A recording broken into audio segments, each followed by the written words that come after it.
existence. They are free and countries that celebrate democracy, and we have a duty to support them, and we're engaging in that American tradition. I support the bills and urge everyone to do so. I yield back the balance of my time. Gentleman from Tennessee yields back. The gentlewoman from Connecticut reserves. The gentleman from Oklahoma is recognized. Thank you, Madam Chair. I yield 1 minute to my very good friend, distinguished gentleman from Colorado, Mr. Lamborn. The gentleman from Colorado is recognized for 1 minute. I thank the gentleman. History is watching us today. The whole world is watching us today. Winston Churchill, before World War II, spoke of those like Neville Chamberlain who chose dishonor over war and ended up with both. Likewise, isolationists today who choose to retreat from helping our friends who are being threatened and invaded will find that the struggles of our friends will sooner or later follow us home. Our standing in the world is at stake with our vote today. We can choose dishonor, or we can choose to help friends who are oppressed by strong and malignant neighbors. Speaker Mike Johnson has chosen honor and is to be commended. Taiwan, Israel, and yes, Ukraine desperately need our help. Vote for all 4 bills. Choose honor over dishonor. I yield back. Gentleman from Colorado yields back. The gentleman from Oklahoma reserves. The gentlewoman from Connecticut is recognized. Madam Speaker, I yield 1 minute to the gentleman from Virginia, Mr. Byer. The gentleman from Virginia is recognized for 1 minute. Thank you. Madam Speaker, I rise to celebrate the good news for our allies in the Indo-Pacific and the Ukrainian people that the House is finally doing the right thing. Today, moral courage and sound strategic thinking finally defeat the partisan cynicism and the political calculation of a small minority of this body who have held our national interests hostage.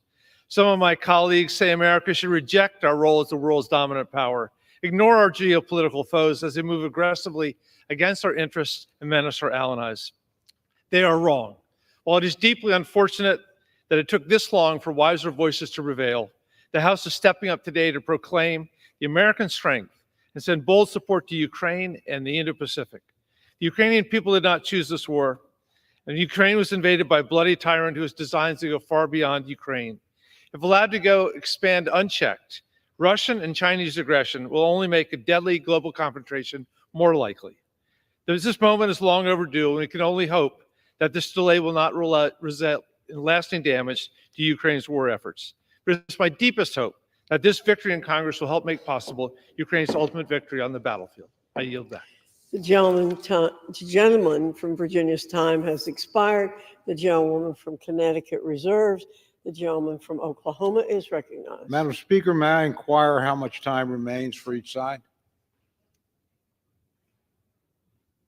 The gentleman from Oklahoma has 1.5 minutes remaining. Madam Speaker, I advise my friend I'm prepared to close whenever she is. In the meantime, I'll simply reserve. The gentleman from Oklahoma reserves. The gentlewoman from Connecticut. The gentlewoman has 9 minutes remaining. I yield 1 minute to the gentleman from Indiana, Mr. Mervant. The gentleman from Indiana is recognized for 1 minute. I thank the ranking member for the time and applaud the dedicated work of her and all the leaders and staff of the House Appropriations Committee on both sides of the aisle for their commitment to advancing this legislation. I am proud to support this legislative package that is of paramount importance to the strength of our nation, to the American worker, and for our role as a world leader that is working to defend democracy. This is an incredibly serious moment for our nation and the world, and I appreciate that these measures rise to the occasion to provide necessary resources for those in need, including funds for Ukraine's military, for our ally Israel, and $9 billion in humanitarian assistance for the people of Gaza. I encourage my colleagues to support these measures and ensure they are signed into law. Thank you, and I yield back my time. The gentleman from Indiana yields back. The gentlewoman from Connecticut is recognized. The gentlewoman from Connecticut reserves. The gentleman from Oklahoma is recognized. Madam Speaker, I reserve. The gentleman reserves. The gentlewoman from Connecticut is recognized. Madam Speaker, I yield 1 minute to the gentlewoman from California, Ms. Kamlager Dove. The gentlewoman from California is recognized. Madam Speaker, I rise in support of the Indo-Pacific Defense Supplemental and all of the foreign aid bills we are voting on today. I recently returned from a State Department-led trip to Japan where we discussed the security challenges the region is facing from the PRC. Our partners in the Indo-Pacific are dealing with the daily threat of aggression from China. China is quite literally seeking to gobble up other countries, including the vibrant sovereign democracy of Taiwan. And China is working to gain leverage over countries through cheap infrastructure deals and digital authoritarianism. The Indo-Pacific region has been calling on the United States to be reliable, present, and engaged. Just last week, the Japanese Prime Minister came to Congress to tell us that Japan and the region need the United States and that our partners will be by our side. All we need to do is show up. With this bill, the United States is saying, we need you too, we will not cede our leadership, and we are here for good. Thank you, Madam Speaker. I yield back. Gentlewoman from California yields back. The gentleman from Oklahoma continues to reserve. The gentlewoman from Connecticut is recognized. Let me tell my colleague, Chairman Cole, that we have one more speaker who's on his way, but let me just take this opportunity. I just would like to say a thank you at this juncture to the former chair of the Appropriations Committee, our colleague Kay Granger.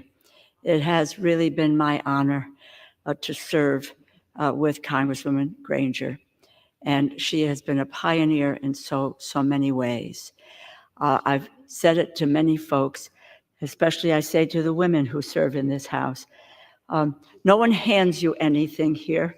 You earn it. Kay Granger has earned every bit of the accolades, the titles that she has received because she earned it, she deserves it, and is an outstanding member of this body.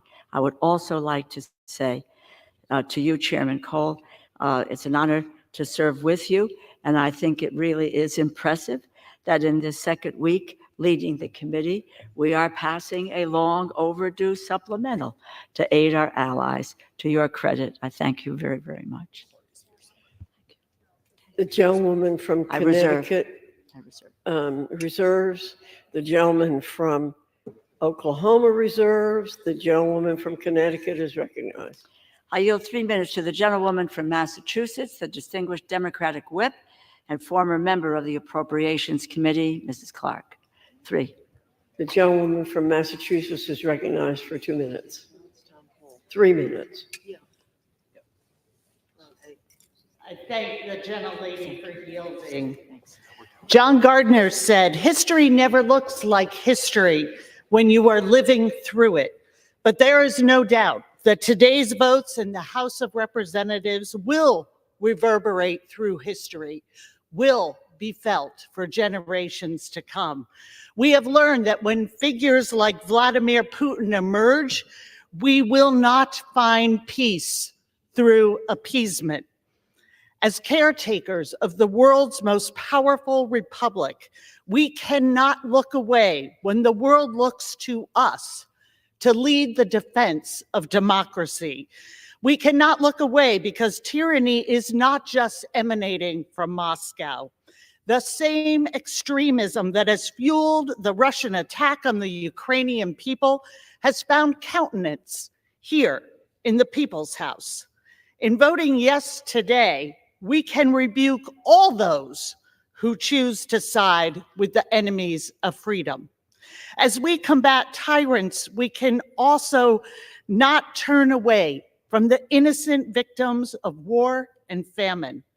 The suffering people of Gaza, Sudan, Haiti, Chad, and Armenia. The humanitarian aid in this package is vital to relieving their pain, saving their lives, and securing their children's future. As we witness so much destruction and starvation, as we attempt to comprehend the intertwined horrors of the October 7th attack on Israel and the devastating toll on innocent civilians in Gaza, I cannot see a path to peace that does not provide security and sovereignty to both Israelis and Palestinians, a peace rooted in justice and our common humanity. It is our hope that the votes we take today are a start. But we are not simply living through history, we are shaping it. We have the opportunity today to shape a future that is more just, more equitable. The bills before us today are not perfect. They consider very complex and painful issues, but they are a critical step forward, and I urge my colleagues to join me in taking it. I yield back. The gentlewoman from Massachusetts yields back. The gentleman from Oklahoma reserves. The gentlewoman from Connecticut is recognized. Madam Speaker, I yield back the balance of my time. The gentlewoman yields back. The gentlewoman yields back. The gentleman from Oklahoma is recognized. Thank you, Madam Speaker, excuse me. I yield myself the balance of my time.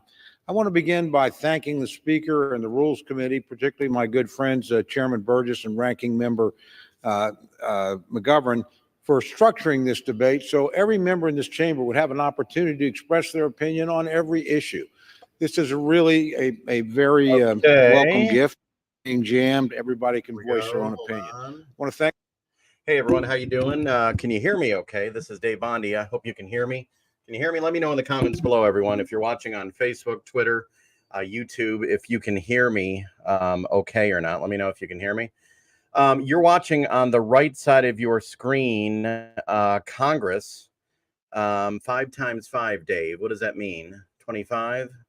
Okay, you can hear me. That's good. So you're watching live coverage right now of the United States House of Representatives. Now, let me break down exactly what they're doing as I speak. They are voting on a $95 billion aid package. What that means, $95 billion of your tax dollars will be going to aid Ukraine, Israel, Japan, and many other countries. Yes. Do you ever need this? No. Sorry, I was talking to my son. And also tied in with this legislation is the TikTok ban as to where they would be able to force TikTok to sell to an American company. So a lot of you don't know, a lot of times when they vote, they tie other things into it. And that's what they're doing here. There's lots of different things that are tied into this legislation. So I just wanted to come on here and let you know I'm live streaming this for everybody right now. And I think all of you need to share this out on whatever platform you're watching this on, because you're not seeing this right now on NBC, ABC, CBS. They're not playing it. And MSNBC and Fox and CNN, they're doing commentary over it. And that's what I'm doing right now. But I'm going to shut up and I'm going to just let the Congress talk and let you listen to them. Now, the House voted Friday to advance a key portion of this bill. And today is the big vote. So what this would do would provide, there are 3 bills and they add up to about $95 billion. The bills would provide aid to several countries, especially Ukraine. I believe Ukraine would be the biggest one, and giving $95 billion in aid to other countries to help them with what's going on in their areas, especially Ukraine. The money would be going to Ukraine. Now, I want all of you to share this video, whether you're watching on Facebook or on Twitter or on YouTube. Please share this with your friends because the media is not letting you watch the whole thing. If you're watching C-SPAN, you are, or the network, though, aren't showing. And not many people, believe it or not, actually watch what's going on in Congress. They don't actually see what's happening. And that's why I'm providing this today. Okay, for all of you, well, I have you here. I left my job in the mainstream media to keep it real, and the algorithms prevent what you're seeing sometimes, right? So if you want to get all of my news to make sure you don't miss it, click that link that I just shared, davebondi.substack.com. There should be a link in the comments, davebondi.substack.com. Click that link, and you can get my newsletter sent to you every day with breaking news. Okay, I'm going to go away right now. I'm going to let everyone watch this. Dave Emmerich cutting $400 off of Social Security. I don't want a socialist country, says Dave Emmerich. The nation is falling to the globalists, says Mitten State Media. A lot of concern out there. Okay, well, I'm going to go, everyone. I'll be back in a little bit. Got to do some cleaning around the house, but I'm going to let all of you watch this, and a vote could come at any minute. A vote could come at any minute. So be civil, but be heard. Absolutely. I agree with that, Kevin. So go ahead and share this out right now, and I'm going to go away. I'll be keeping an eye on things. Thank you, everyone, for staying informed. And once again, go ahead and sign up to my free newsletter. You can pay if you want to help support my independent journalism. And I would really appreciate that, because I can't keep doing this without your support. But if you're not able to pay, you can become a subscriber for free. And I just put that link on the screen right now. Hello, Dove. How are you doing? Okay, I'm going to let you go, everyone. We're going to watch this and see what they have to say. Once again, share this out with your friends right now. Rise today to emphasize the importance of supporting our ally, the Philippines, as they stand on the front lines of China's gray zone warfare in the Philippine Sea. The U.S. needs to further commit to its security cooperation efforts with our friends in the Philippines. Since increasing Philippine foreign military finance in 2022, we have drastically improved in their ability to counter regional threats. Madam Speaker, we can do more. Our Philippine allies are harassed and intimidated daily. This includes high-pressure water cannons against civilian Philippine fishing vessels in their own waters. To show our support, I introduced with Congressman Bobby Scott, H-Res 837, reaffirming the ties between the United States and the Philippines. Funding our allies is simple math. Dedicating $500 million in 1 year ensures the protection of 9 critical military bases and posts, protecting 11 million Filipino citizens across 300,000 square kilometers. The Philippine Department of National Defense has stored record with military operations planning with U.S. Indo-Pacific leaders, and to meet further fight to force. I thank my colleague, Mr. Isaac, for submitting this amendment, and I yield back. The gentleman's time has expired. The gentleman from California reserves. The gentlewoman from Connecticut is recognized. Madam Speaker, I yield back the balance of my time. The gentlewoman yields. The gentleman from California is recognized. Madam Speaker, how much time do I have remaining? The gentleman has 2.5 minutes remaining. Madam Speaker, I yield the remaining time to myself. The gentleman is recognized. Thank you. I want to remind this body of something that I think is important today. When I entered this body some 20 plus years ago, another congressman, then Bob Filner, and myself founded the Philippine Friendship Caucus.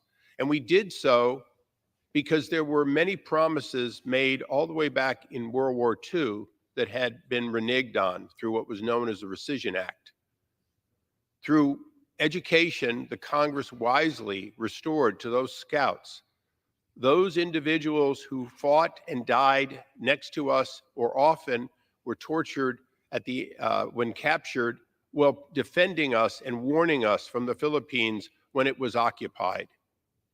The Philippines has been our possession, our colony, our ally throughout history. But more importantly, the Philippine people have reached out to us time and time again to be our friends. President Marcos came here personally to double down, triple down on that relationship as a friend of the U.S., a democracy, and in fact, ready to defend the region with its partners for freedom in the Indo-Pacific. So, Madam Speaker, I ask you, please, this is an amendment more important perhaps than any other to prevent war, and I yield back the balance of my time. Pursuant to the rule, the previous question is ordered on the bill and on the amendment by the gentleman from California, Mr. Issa. The question is on the amendment by the gentleman from California. Those in favor say aye. Those opposed, no. The ayes have it. The amendment is agreed to.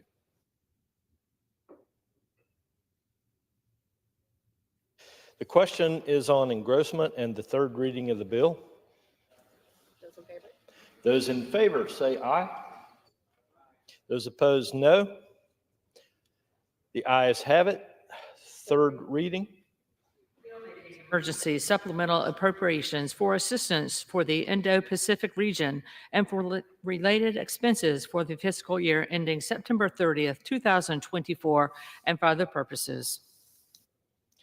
The question is on passage of the bill. Under Clause 10 of Rule 20, the yeas and nays are ordered pursuant to Clause 8 of Rule 20. Further proceedings on this question are postponed.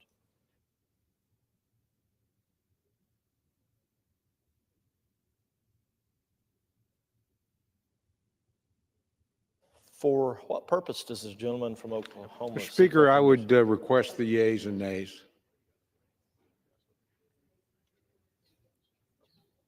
The yeas and nays have been ordered pursuant to Clause 10 of Rule 20. Thank you. Gentlemen have a general leave request.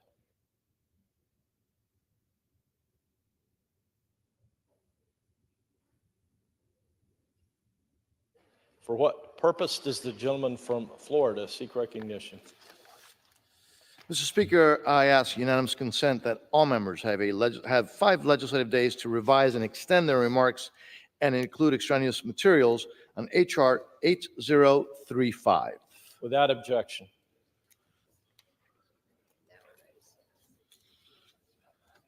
Pursuant to House Resolution 1160 and Rule 18, the chair declares the House in Committee of the Whole House on the State of the Union for the consideration of H.R. 8035. The chair appoints the gentlewoman from North Carolina, Ms. Fox, to preside over the Committee of the Whole.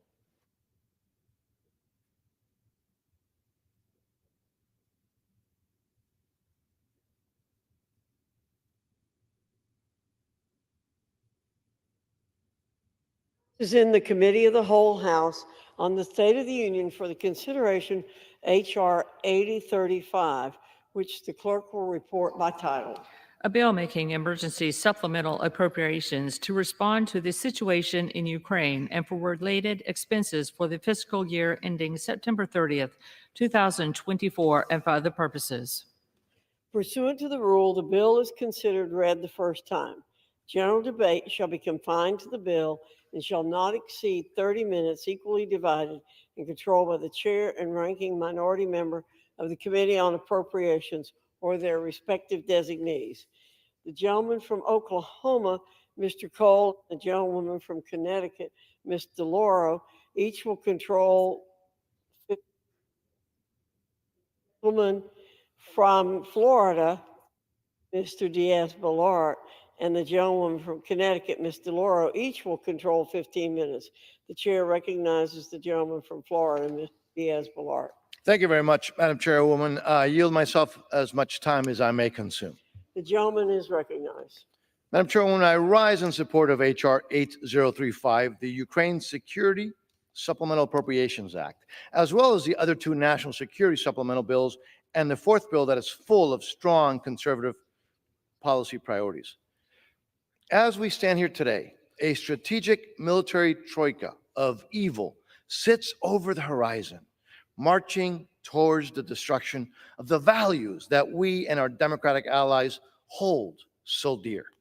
We can either turn our heads away and hope to appease this great evil, or we can stand with our allies and confront this nefarious scourge. History has taught us that appeasement does not work. And it was attempted not that long ago through the failed Obama-Clinton reset with the communist KGB thug Putin. That administration believed that Putin could be satiated with Georgia and Crimea. They were wrong. And today, Putin's appetite has only grown. Now he wants all of Ukraine. Tomorrow, Moldova, the Baltics, Poland. Madam Chair, history repeats itself. I'm reminded that in 1947, Congress provided military and economic support for Greece and Turkey, keeping them out of the hands of the Soviet Union.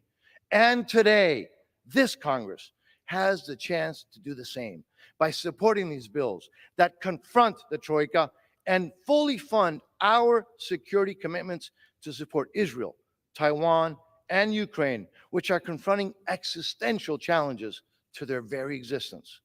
The only way to stand up to Putin and others like him, in the words of Ronald Reagan, is peace through strength. That is what every member voting yes on these bills is standing for today. This bill supports that principle, 2/3 of which will be spent here at home through investments in the U.S. defense industrial base to replenish our military equipment. The supplemental also provides critical security assistance to help ensure that Ukraine has the training and weapons it needs to stop Putin, such as traditional artillery rounds and air defense systems. Please take note of this. This bill requires a clear strategy from the administration that defines and prioritizes U.S. national security interests in Ukraine. It also includes unprecedented oversight and accountability requirements, including robust funding for our Inspector General and end-use monitoring of U.S. defense transfers. Also, economic assistance to Ukraine is subject to extensive burden sharing and transparency requirements, including the unprecedented cost matching by our European and other allies. Madam Chair, in addition, for the first time ever. Okay, we're coming back, everyone. Thank you for those of you who are just joining us. Go ahead and follow me on this platform. You are taking a live look right now on the floor of the U.S. House of Representatives. They are discussing giving $96 billion to Ukraine, Israel, Japan. And also, as part of this legislation, it will ban TikTok possibly in the United States. It will actually give them, I believe, 1 year that TikTok will have to be forced to sell to an American company. And if they don't, TikTok will be banned from every device in the United States if that happens. So that's not a guarantee as of yet. So there's a lot going on here.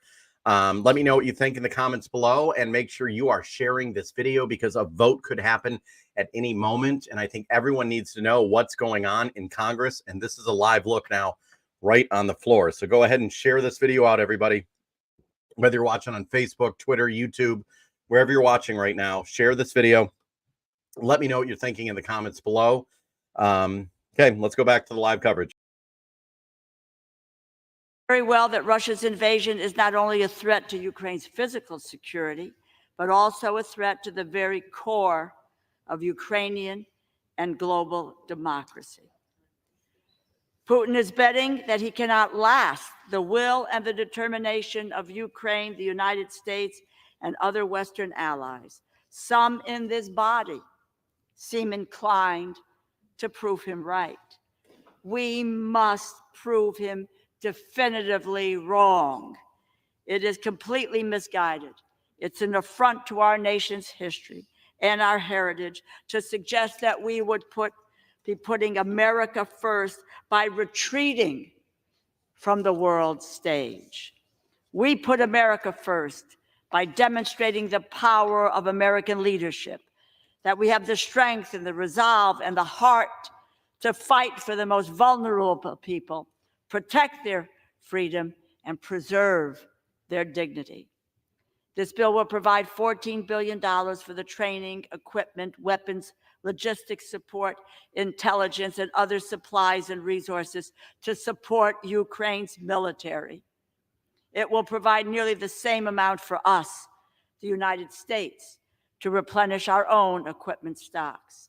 It also provides $9.5 billion in forgivable loans to support the Ukrainian economy and $20.5 billion for the U.S. Armed Forces to assist in Ukraine with mission support, intelligence support, pay, equipment, and other resources.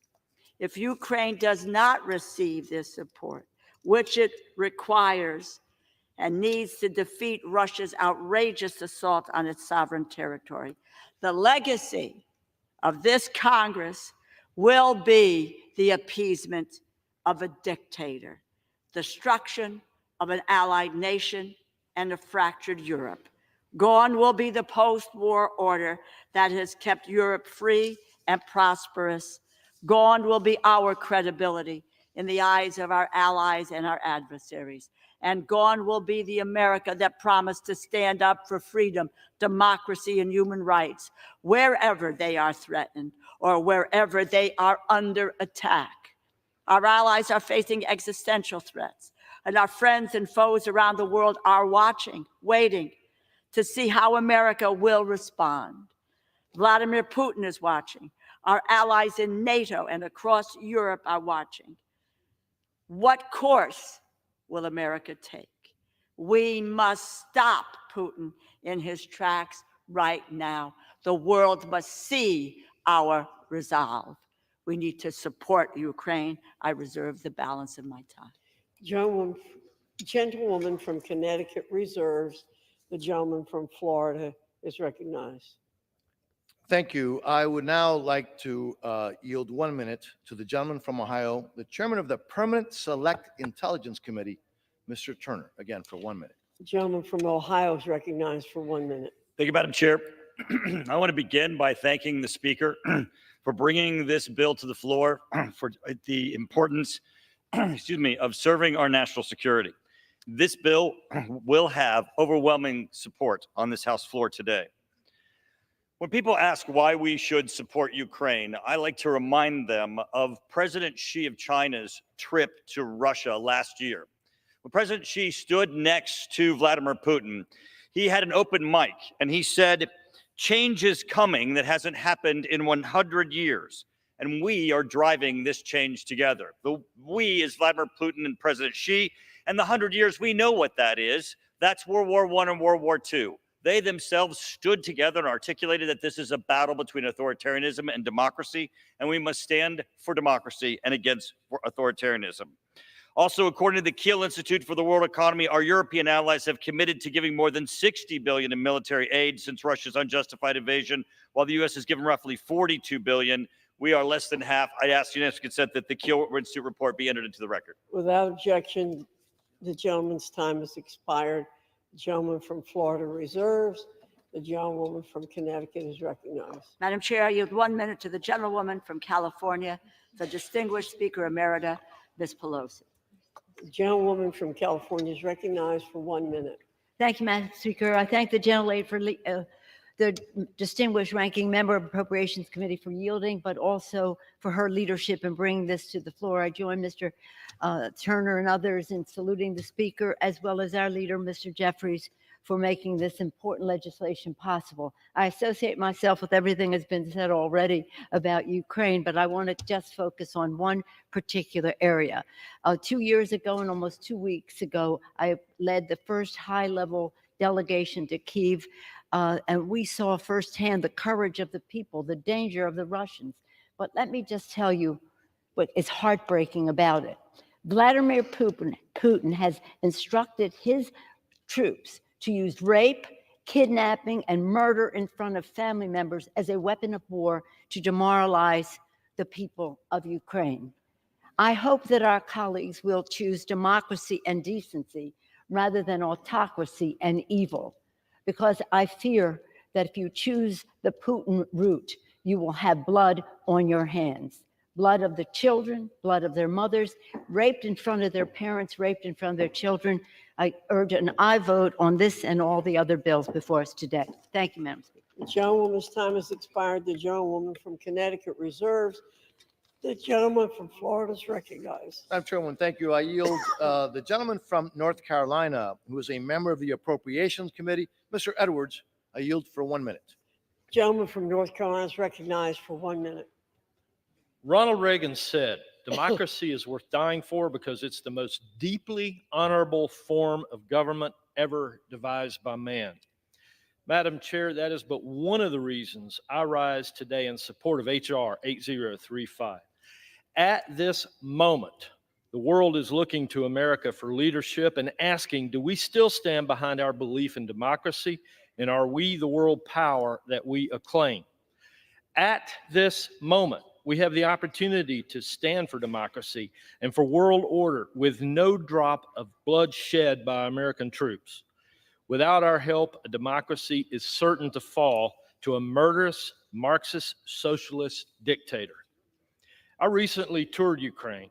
My eyes have witnessed the remnants of the barbaric, unadulterated terrorism that's taking place there, and my ears have heard the numerous testimonies of the unthinkable acts by the Russian army. Putin, through his words and his actions, have made clear that our world's security, our nation's security is at risk. Ronald Reagan also said, there is sin and evil in the world, and we're enjoined by Scripture and the Lord Jesus to oppose it with all our The might. gentleman's Let's time has oppose expired. this evil. I yield back. Reserve. The gentleman from Florida reserves. The gentlewoman from Connecticut is recognized. Madam Chair, I yield 1 minute to the gentleman from New York, the distinguished Democratic leader, Mr. Jeffries. The gentleman from New York is recognized for 1 minute. Thank you, Madam Speaker. I also thank the distinguished gentlelady from the great state of Connecticut for yielding and for her extraordinary leadership throughout this process. I want to thank Speaker Emerita Pelosi, all of the members of the House Democratic Caucus for steadfastly standing behind America's national security priorities to get us to this point. Madam Speaker, I rise today in strong support of the legislative package that is before the Congress. For months, the national security priorities of the American people has been obstructed by pro-Putin extremists determined to let Russia win. A bipartisan coalition of Democrats and Republicans has risen up to work together and ensure that we are getting the national security legislation important to the American people over the finish line. House Democrats have risen to the occasion. President Joe Biden has risen to the occasion. Traditional conservatives, led by Speaker Mike Johnson, have risen to the occasion. We have a responsibility, not as Democrats or Republicans, but as Americans, to do what is necessary to defend democracy wherever it is at risk and the best interests of the free world. That is what this legislation represents. We have a responsibility to push back against tyranny. We have a responsibility to push back against totalitarianism. We have a responsibility to push back against terror. And we have a responsibility to stand with our democratic allies throughout the world. Israel is a democratic ally. Ukraine is a democratic ally. South Korea is a democratic ally. Taiwan is a democratic ally. Japan is a democratic ally. We have a responsibility to stand with our democratic allies throughout the world. We also have a responsibility to push back against our adversaries. Russia is not our friend. The Chinese Communist Party is not our friend. Iran is not our friend. We have a special relationship that exists between the United States and Israel. It's a relationship that is anchored in shared values and shared interests.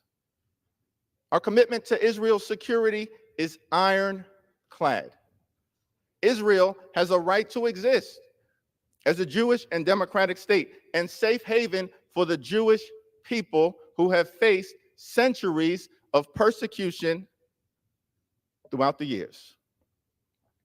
The events of October 7th make clear that Hamas must be decisively defeated for the good of Israel, for the good of the Palestinian people, for the good of peace in the Middle East, for the good of the free world. Hamas must be decisively defeated. At the same time, there are other urgent priorities. We must do everything possible to make sure that we are freeing the hostages. so they can safely return to their families, and do everything possible to surge humanitarian assistance into Gaza so we can help out Palestinian civilians who are in harm's way through no fault of their own.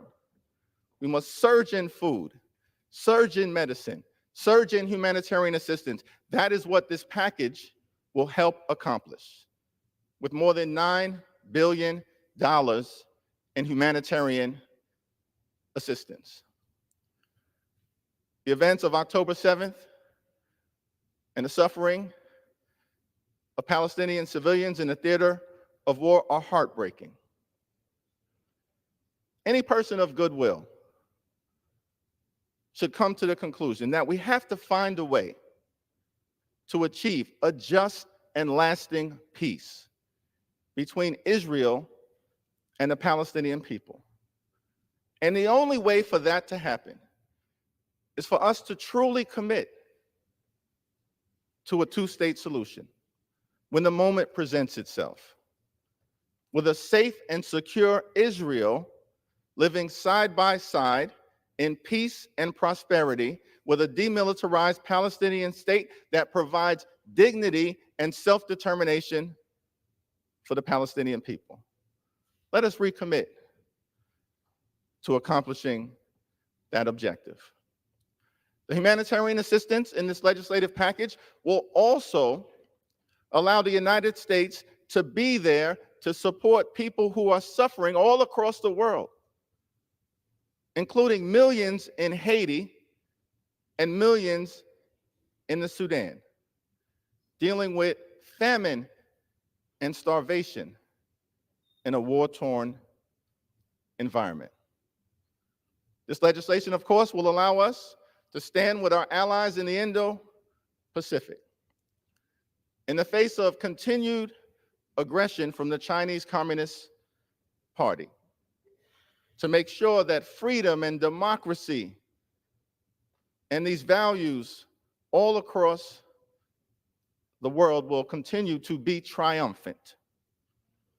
This legislation will allow us to support the bravery and the courage of the Ukrainian people, who, against all odds, continue to stand for what we as Americans believe in. In February of 2022, we were told that Ukraine would likely fall in a week, and that Russian troops would be in Kyiv in a week. But the bravery, the courage, the resilience of the Ukrainian people in the face of the most powerful military in Europe has proven to be consequential in partnership with American support and that of our NATO allies.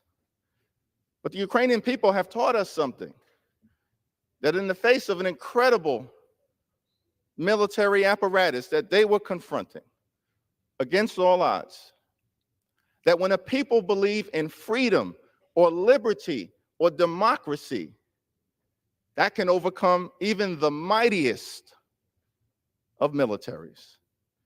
And so we've seen them, despite the prediction that they would fall in a week, inflict more than 300,000 casualties on the Russian military, significant portions of the Russian Navy wiped out in the Black Sea, more than half the territory that had initially been seized by the Russian military recaptured by Ukraine against all odds.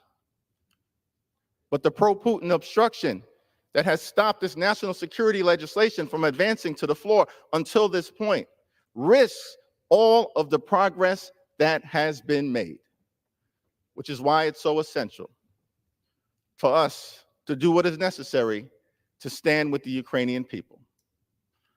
Let me close with this observation, that this is a moment to choose. This is a moment to choose. We can choose democracy or autocracy. We can choose freedom or tyranny. We can choose truth or propaganda. We can choose Ukraine or Russia. We can choose Zelensky or Putin. We can choose a democratic ally or a sworn enemy. This is a time to choose. The American people have always stood on the side of democracy and freedom and truth, which is why we must stand on the side of the Ukrainian people. We will stand with the Ukrainian people today. We will stand with the Ukrainian people tomorrow. We will stand with the Ukrainian people until victory is won.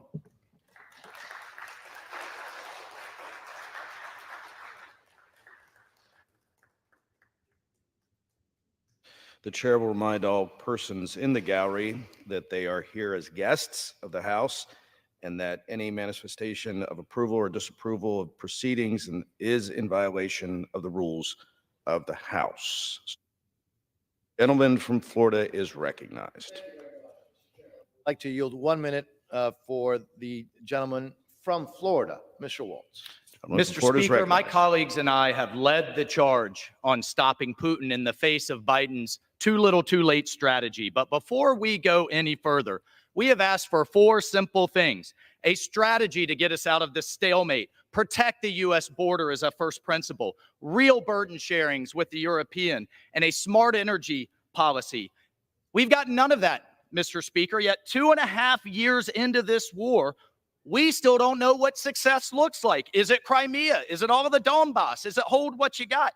We don't know because President Biden won't tell us and the American people. We must close the U.S. border and defend it as a matter of first principle. It's not an either or, but it is a matter of priorities. We hear the EU and NATO are doing all it can. Baloney. They can't do more because only 11 out of 31 are contributing the bare minimum to its defense. And if they won't do it now, Mr. Speaker, then when will they? And most offensive, if we drive down the price of oil below $50 a barrel, Putin's war machine is done. I can no longer in good conscience, Mr. Speaker, ask the American people to dig deeper behind a blank check, behind bad Gentleman's strategy, time has bad expired. policy. We just can't afford it anymore. Gentleman's Mr. time has Speaker. I expired. yield The my time. gentlelady from Connecticut is recognized. Chair, I yield 2 minutes to the gentlewoman from Ohio, the ranking member of the Energy and Water Subcommittee, Ms. Capter, who has been indefatigable and courageous in her struggle to support the Ukrainian people. And we thank you, Congresswoman Capter. I thank the distinguished ranking member of the full committee for yielding me the time and rise to support liberty for Ukraine. Let us defeat the spiderweb of tyranny between Putin's regime, Iran, China, and North Korea. We see their evil and their weaponry. Ukraine does not ask us to fight for her, only to arm her valiant soldiers to push Russia back inside its own borders. Ukraine's soldiers have recaptured half its stolen territory. Arm them to finish the job.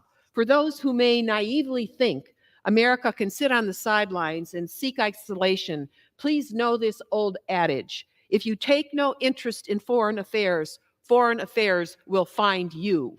Recall Pearl Harbor, December 7th, 1941. 83 years ago, the United States, caught in a stupor of isolationism, closed its eyes as the rest of the world fell into deep conflict. There is no killing field on earth like Ukraine. Millions upon millions upon millions of innocent people have died at the hands of deadly dictators, Lenin, Stalin, and now Putin. If Putin is permitted to conquer Ukraine, he will not stop there. He's promised that. Support from the American people will ensure victory for Ukraine, with the free world girding Liberty's shield. Recall the ancient words of Ukraine's poet laureate, Taras Shevchenko, who died almost 2 centuries ago in a ghastly prison, just like Alex Navalny died a few weeks ago in a ghastly Russian prison. Why? Because they believe in liberty. Quote, "The time is near when on Ukraine's plains a shackled folk will burst its chains. Blessed be your children in these lands. By touch of your toil-hardened hands, then shall our day of hope arrive. Ukrainian glory shall revive. Today is that day. support liberty for Ukraine, defeat General Ladies, Russian tyranny. Thank time you, has and I expired. yield The back. gentleman from Florida is recognized. Mr. Chairman, thank you very much. I yield now to the gentleman from Alabama, the chairman of the Armed Services Committee, Mr. Rogers, for 1 minute. Gentleman is recognized. I thank my friend for yielding. Mr. Chairman, I rise in strong support of all these national security supplementals. The Armed Services Committee just completed our annual military posture review hearings with our combatant commanders. Each of them raised grave concerns about how China, Russia, Iran, and North Korea are working together in a new axis of evil to harm our alliances and undermine our national security. Nowhere is this more important or apparent than in Ukraine. China, North Korea, and Iran are eagerly aiding and abetting Putin's brutal invasion of Ukraine because they know a Russian victory there will seriously undercut American credibility and deterrence and leave our allies exposed. A Russian victory will embolden Kim, Xi, and the Ayatollah to confront South Korea, Taiwan, Israel, and ultimately the United States in a new and in fatal ways.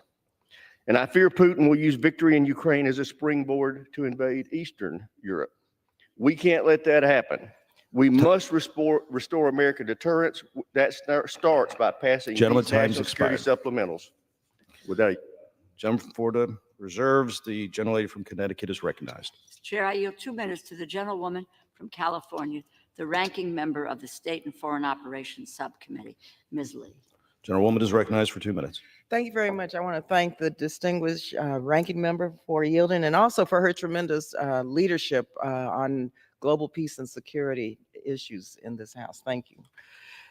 Mr. Chairman, I rise in strong support of H.R. 8035. This bill provides nearly $10 billion in economic assistance for Ukraine and surrounding countries with nearly $8 billion in direct budget support.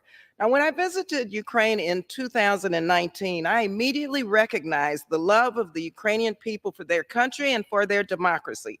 Since the war broke out, I've met with Ukrainians in the region. Actually, I was with Speaker Pelosi during that visit, and I've met and heard firsthand the dire situations that they face amidst Russian aggression. I've talked with civil society organizations funded by the United States who, facing danger and violence, are supporting refugees, vulnerable people, women, and children. I was deeply moved by their stories and their commitment. The United States must support these brave Ukrainians in their effort to protect their sovereignty because, let's be clear, Putin will not stop until Ukraine's democracy is dismantled, and we all know that he will not stop with Ukraine. Now, as ranking member of the State and Foreign Operations Subcommittee, I am proud that we are also considering other significant investments in United States global leadership today, particularly the more than $9 billion in desperately needed humanitarian assistance. We're facing historic challenges of hunger, displacement, and conflict across the globe. I was recently in Chad, one of the poorest countries in the world. Thousands of refugees are fleeing the horrific war in Sudan. They are in dire need of food and just the basics to survive. These resources will enable the United States to respond to not just the humanitarian needs that we read about on the front page, but the quieter conflicts that are destroying people's lives, such as in Sudan and Haiti. This is a defining moment in our history. I urge my colleagues to respond to the remarkable strength and resilience of the Ukrainian people and stand by them by supporting this supplemental bill. Thank you, and I yield back. The gentlewoman from Connecticut reserves. The gentleman from Florida is recognized. Thank you very much. I yield the gentleman from Texas, Mr. South, for 1 minute. Gentleman is recognized for 1 minute. Mr. Chairman, I rise in opposition to the Ukrainian Security Supplemental Appropriations Act, and I will make a glaring point. This war is not, economically speaking, even a fair fight. The gross domestic product of the European Union is 9 times that of Russia's. Their population is 3 times that of Russia's. The European Union can do more. If the United States continues to fund this effort, the EU will not muster the political will to do what they should. Yes, Russia is a strategic adversary of America, but it is a bigger threat to our European allies. NATO nations now, many are not doing the required 2% of GDP on defense. Europe must act with greater urgency. We've heard a lot about Churchill and Chamberlain. If, may I point out, they're both British. If the Great Britain and Europe as a whole had done more with Austria, with Sudetenland, history might be different. I implore my Gentleman's colleagues time to put has America's expired. border security ahead of Ukraine's, and I yield back. The gentleman from Florida reserves. The gentlewoman from Connecticut is recognized. Chair, I yield 2 minutes to the gentlewoman from Minnesota, the ranking member of the Defense Subcommittee, Ms. McCollum. The gentlewoman is recognized for 2 minutes. Thank you, Mr. Chair. It's been 6 months since President Biden sent his security supplemental to the Congress, 2 months since the Senate passed it. But today, the House will finally act. And it's not a moment too soon, for the situation in Ukraine is dire.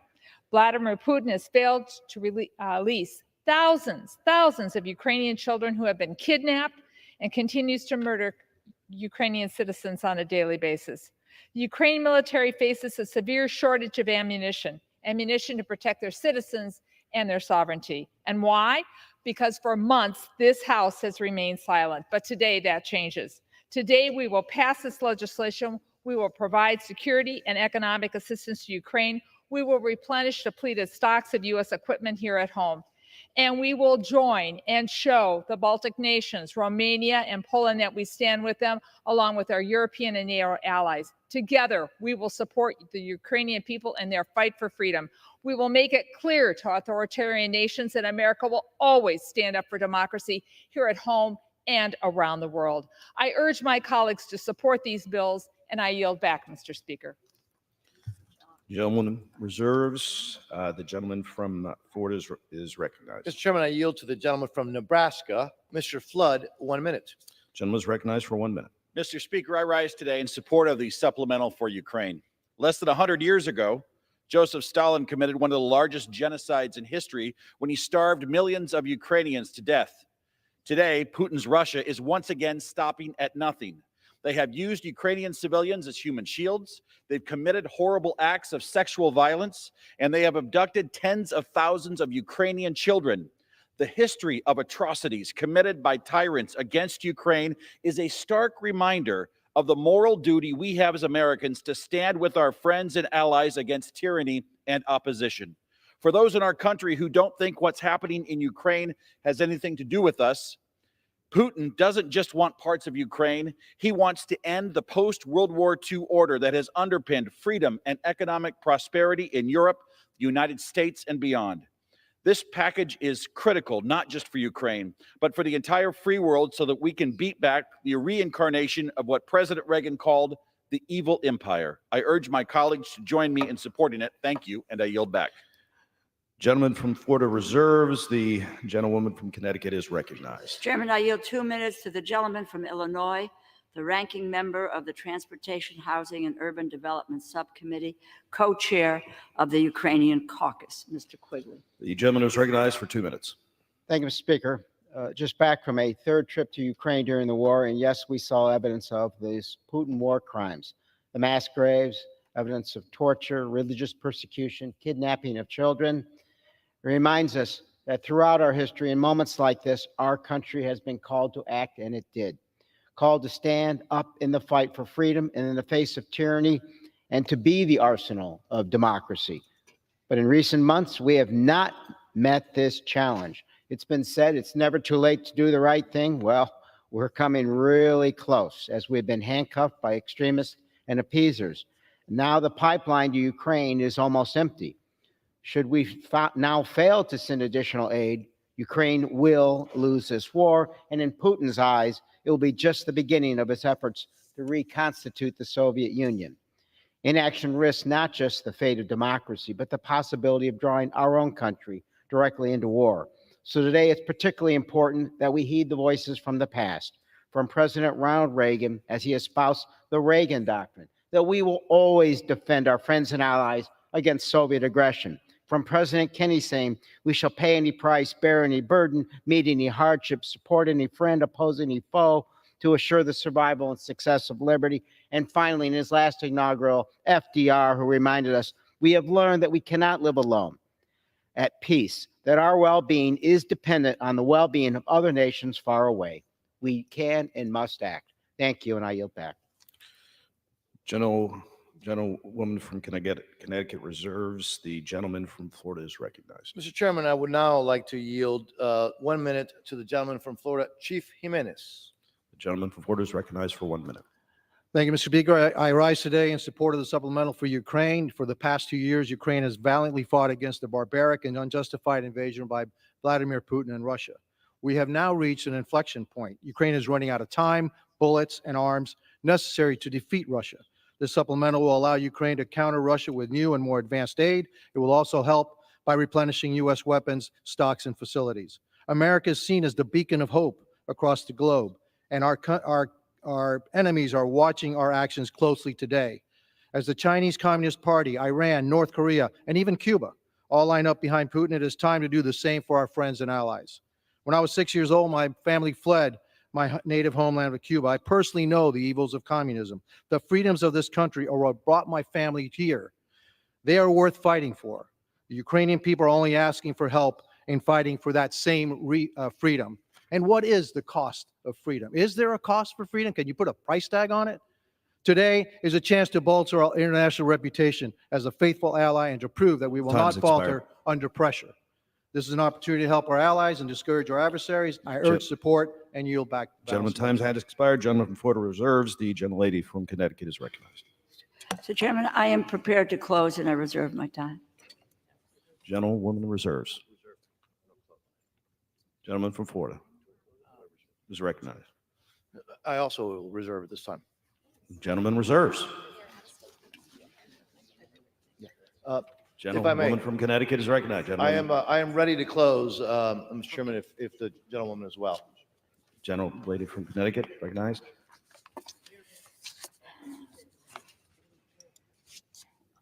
Mr. Chairman, this needs to be a proud moment for all of us. This country, this great United States of America, has always led, has always taken the high ground and the moral responsibility to do the right thing. To support a nation which has only asked us to help them maintain their sovereignty, maintain democracy, and let them ally with us in the United States. The Speaker of this House has come out in support of aid to Ukraine. He said, and I quote, "History judges us for what we do." This is a critical time in the world, on the world stage. And the Speaker continued, "I would rather send bullets to Ukraine than American boys." We need to send military equipment, arms, what Ukraine needs to defeat an aggressor who is responsible for the death of millions of civilians. We have a moment today to say no to tyranny. We have a moment to take back the moral high ground for the United States, and that say we do not walk away from an ally. We do not walk away from freedom. We do not walk away from human rights. We do not walk away from democracy. That is not the United States of America. Winston Churchill once said, "Success is not final. Failure is not fatal. It is the courage to continue that counts." We know of no nation today who has had the courage to continue as Ukraine has. And the United States needs to have the courage to stand up and to help them continue when it counts and defeat a tyrant and autocrat whose relish for power knows no bounds. It is our moral responsibility. Today, we need to stand with Ukraine. I urge my colleagues to support this bill. The gentlewoman has yielded back. Gentleman from Florida is recognized. Mr. Chairman, thank you. In closing, we may be nearing a dangerous inflection point in this war. If the thug Putin were to win, it would be a disaster for our national security, frankly, on par with the Biden administration's chaotic withdrawal from Afghanistan. Imagine how this outcome would embolden Russia's key strategic ally, Communist China, to undertake military coercion and aggression against Taiwan, and the fateful consequences that would stem from that. I want to remind my colleagues that appeasement never works. Harry Truman and Ronald Reagan both understood, as President Reagan said, and I quote, "We know only too well that war comes not when the forces of freedom are strong, but when they are weak. It is then that tyrants are tempted. It is time to be resolute. Let's heed the lessons of history and support this bill." Finally, I want to thank Speaker Johnson for his principled leadership and his fortitude in moving forward with this bill in the face of daunting obstacles. His resolve is a testament to his strength of character. I also want to thank Chairman Cole, Ranking Member DeLauro for their leadership on this bill. I urge a strong yes vote. And with that, I yield back the remaining part of my time. The gentleman yields. All time for general debate has expired. Pursuant to the rule, the bill shall be considered for amendment under the 5-minute rule. The amendment printed in Part A of the House Report 118-466 shall be considered as adopted, and the bill, as amended, shall be considered as read. No further amendment to the bill as amended is in order except those printed in Part B of House Report 118-466. Each such further amendment may be offered only in the order printed in the report by a member designated in the report. Shall be considered read, shall be debatable for the time specified in the report, equally divided and controlled by the proponent and opponent, shall not be subject to amendment, and shall not be subject to a demand for division of the question. It is now in order to consider the Amendment 1 printed in Part B of House Report 118-466. For what purpose does the gentlewoman from Indiana seek recognition? Mr. Speaker, I have an amendment at the desk. The clerk will designate the amendment. Amendment number 1, printed in Part B of House Report number 118-466, offered by Mrs. Sparks of Indiana. Pursuant to House Resolution 1160, the gentlewoman from Indiana, Ms. Sparks, and a member opposed shall each control 5 minutes. The chair now recognizes the gentlewoman from Indiana. Thank you, Mr. Speaker, and I yield myself as much time as I may consume.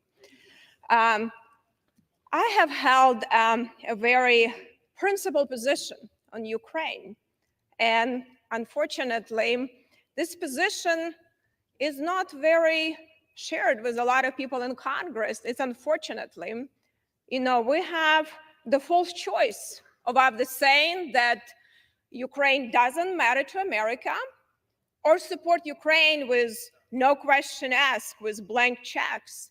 And both these positions are not good in our national interest, and both of these positions are not good in the interest of the people of Ukraine. And unfortunately, this monopoly of narratives prevailing in our government, in our society, and in Congress. So my amendment is actually very simple. And I know this is we're doing this amendment just for the show, and no one is going to pass anything on the floor. We still will go with blank checks and slush funds. And unfortunately, this strategy failed the American people. President Biden failed the American people on the border, on national security. Congress failed the American people on the border, on national security.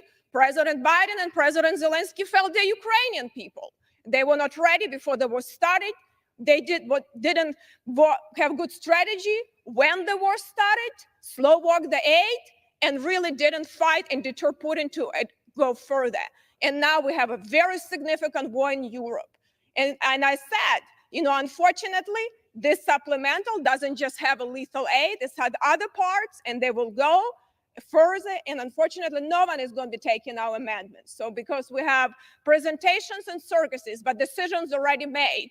So my amendment is actually very simple. It just says we shouldn't have blank check and let President Biden have presidential drawdowns increase from 100 million to 8 billion, including loans from 4 to 8 billion. So we generally given true blank check to President Biden of $16 billion. Congress forgot, that we should do our jobs. We shouldn't create these loopholes for presidents, doesn't matter who the president is, to be able to do what they want to do.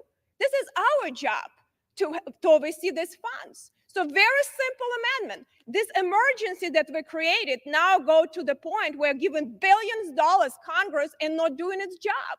We have the power of the purse for a reason. So all it does, this amendment, it eliminates 4 sections that increasing, and it's a true blank check. Because when we say that presidential drawdown goes from 100 million to 8 billion almost, or from 200 to 400 million, from 25 to 50 million, we really don't even know what he's going to do. He can do whatever he wants with that. And that is a big problem, because these emergencies are dangerous, but also, what the problem we have right now, that this, in case of these emergencies, we actually don't have ability even to ask the questions, and Congress hasn't been asking questions. That's why we have such a major catastrophe around the world, whether it's in the Middle East, whether it's Ukraine. And that's why China, Russia, and Iran are moving. And we're doing a lot of presentation with blank checks and slush funds and no policies. And so I would urge my colleagues to think maybe for a change and give this amendment consideration, which I have a very low expectations.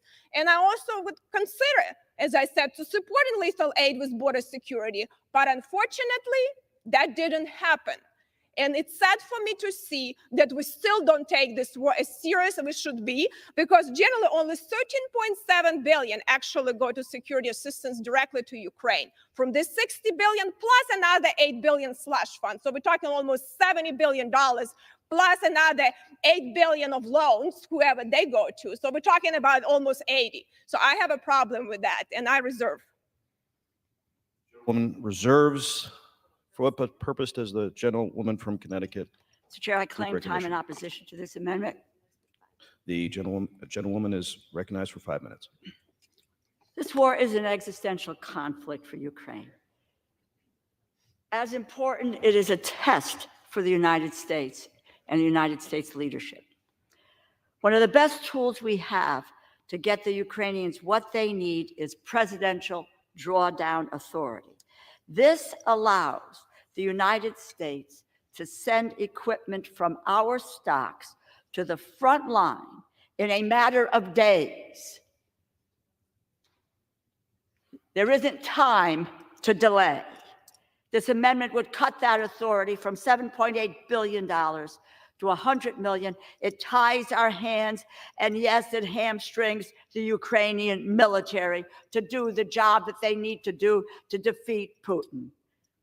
We all lose if Ukraine succumbs to Putin's ambitions, and it will not stop there. Putin in 2016 asserted that Russia's borders do not end, and this is a quote, do not end anywhere. Russian officials just this spring have threatened Finland, Romania, Armenia, Estonia, Lithuania, and Moldova, removing the best tool that the United States has to exercise in terms of a moral clarity and responsibility, that we can move quickly to arm our allies would be a grave mistake. Please vote no on this amendment, and I yield back the balance of my time. The gentlewoman reserves. The gentlelady yielded back. The gentlelady How much time do I have India. remaining? Gentleman has 30 seconds. Okay. Thank you, Mr. Speaker. I just want to highlight we are increasing blank check from 100 million to 8 billion, and we don't even know if it's spent for Ukraine or not. Just a blank check of 16 billion to President Biden, purely blank check. And I hope that my colleagues will support that, because we need to stop slush fund and blank checks. We will never win against aggressors if we continue Congress not do its job. I yield back. The gentlewoman yields back. The question is on the amendment offered by the gentlewoman from Indiana. Those in favor say aye. Those opposed say no. In the opinion of the chair, the noes have it. The amendment is not agreed to. I request a recorded vote. Purposes of gentlelady from Indiana seek recognition. I request yeas and nays. Do you request a recorded vote? Recorded vote.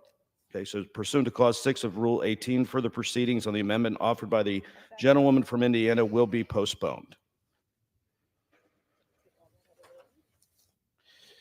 It is now in order to consider amendment number 2, printed in Part B of House Report 118-466. For what purpose does the gentlewoman from Georgia seek recognition? Mr. Speaker, I have an amendment at the desk. The clerk will designate the amendment. Amendment number 2, printed in Part B of House Report number 118-466, offered by Ms. Green of Georgia. Pursuant to House Resolution 1160, the gentlewoman from Georgia, Ms. Green, and a member opposed, each will control 5 minutes. The chair now recognizes the gentlewoman from Georgia. Thank you, Mr. Speaker. My amendment today would drive the amendment, the bill for Ukraine, take each dollar amount in this act is hereby reduced to zero. You see, the United States taxpayer has already sent $113 billion to Ukraine, and a lot of that money is unaccounted for. This is a continuance of a sick business model that the American government continues. The federal government continues to fund the military-industrial complex, and this is a business model that requires Congress to continue to vote for money, to continue to fund foreign wars, and this is a business model the American people do not support.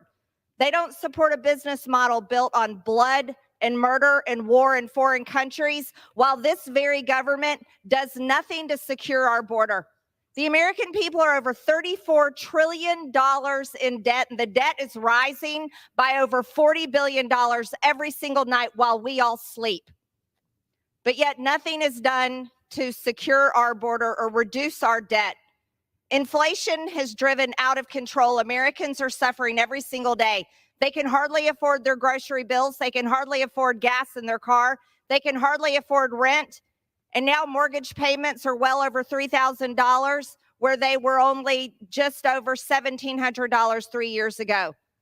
The youngest generation, young adults, don't even think they're going to be able to buy a home in their lifetime. And today in Congress, the most important thing that this body thinks should be done is to send another $61 billion to a war in Ukraine that the American people by 70% do not support.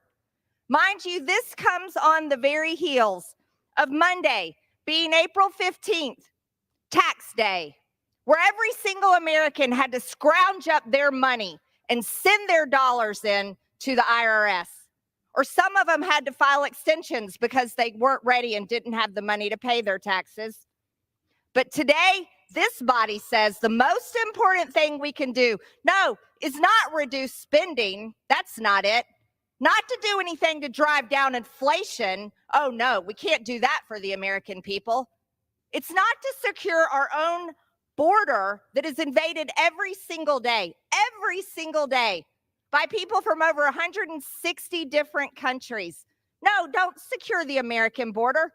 Let everyone in. We have over 1.8 million known gotaways. We don't know who these people are.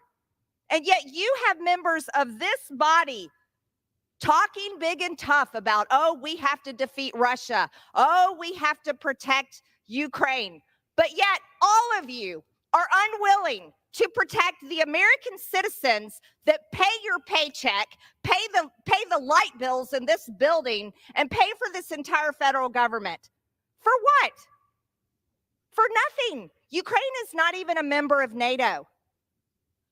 Ukraine is not a member of NATO, but the most important thing you hear in Washington, D.C. is, oh, we have to spend Americans' hard-earned tax dollars over to Ukraine and keep the money going to continue to murder Ukrainians, wipe out an entire generation of Ukrainian men so that their widows, there are fatherless orphans. There are not enough men to work in their industries. Oh, but you really support Ukraine.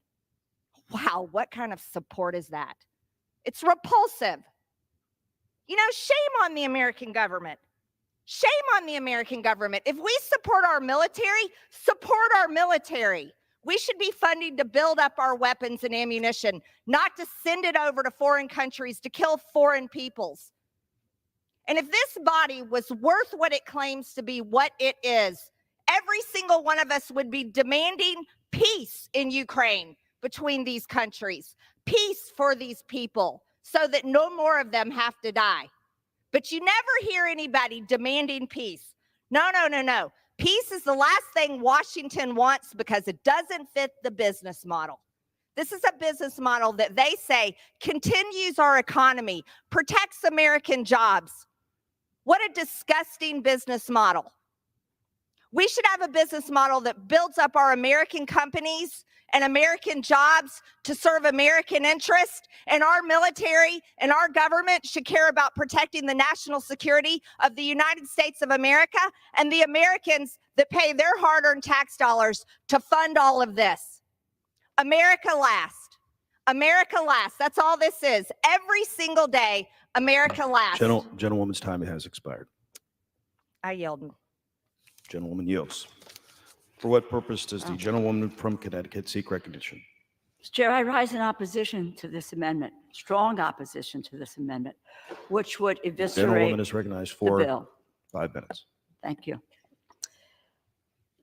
In the post-World War II construct, the United States is a witness to the world on the values of democracy and freedom.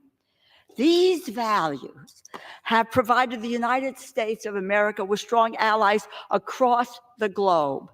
It has helped our partners in Europe and NATO to support Ukraine against Vladimir Putin's unjust war. If we do not provide munitions, Ukraine will fall and Putin will be emboldened. And the Green Amendment allows Putin to control Europe, abdicating our leadership role, and promises to our allies cannot happen.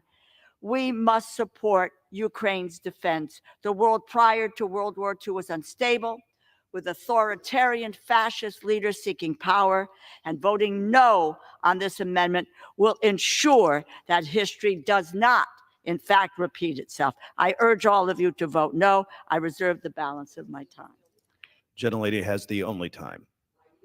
2 minutes to the gentlewoman from Minnesota, the ranking member of the Defense Subcommittee, Ms. McCollum. Gentlewoman is recognized for 2 minutes. Thank you, Mr. Chair, and I thank the ranking member. I rise in very strong opposition to this amendment. Cutting the funding in this bill would be devastating. To zero out our support for Ukraine would only embolden Putin more. As I said earlier, murdering civilians on a daily basis is what the Russian government is up to, as well as holding thousands of Ukrainian children as captives.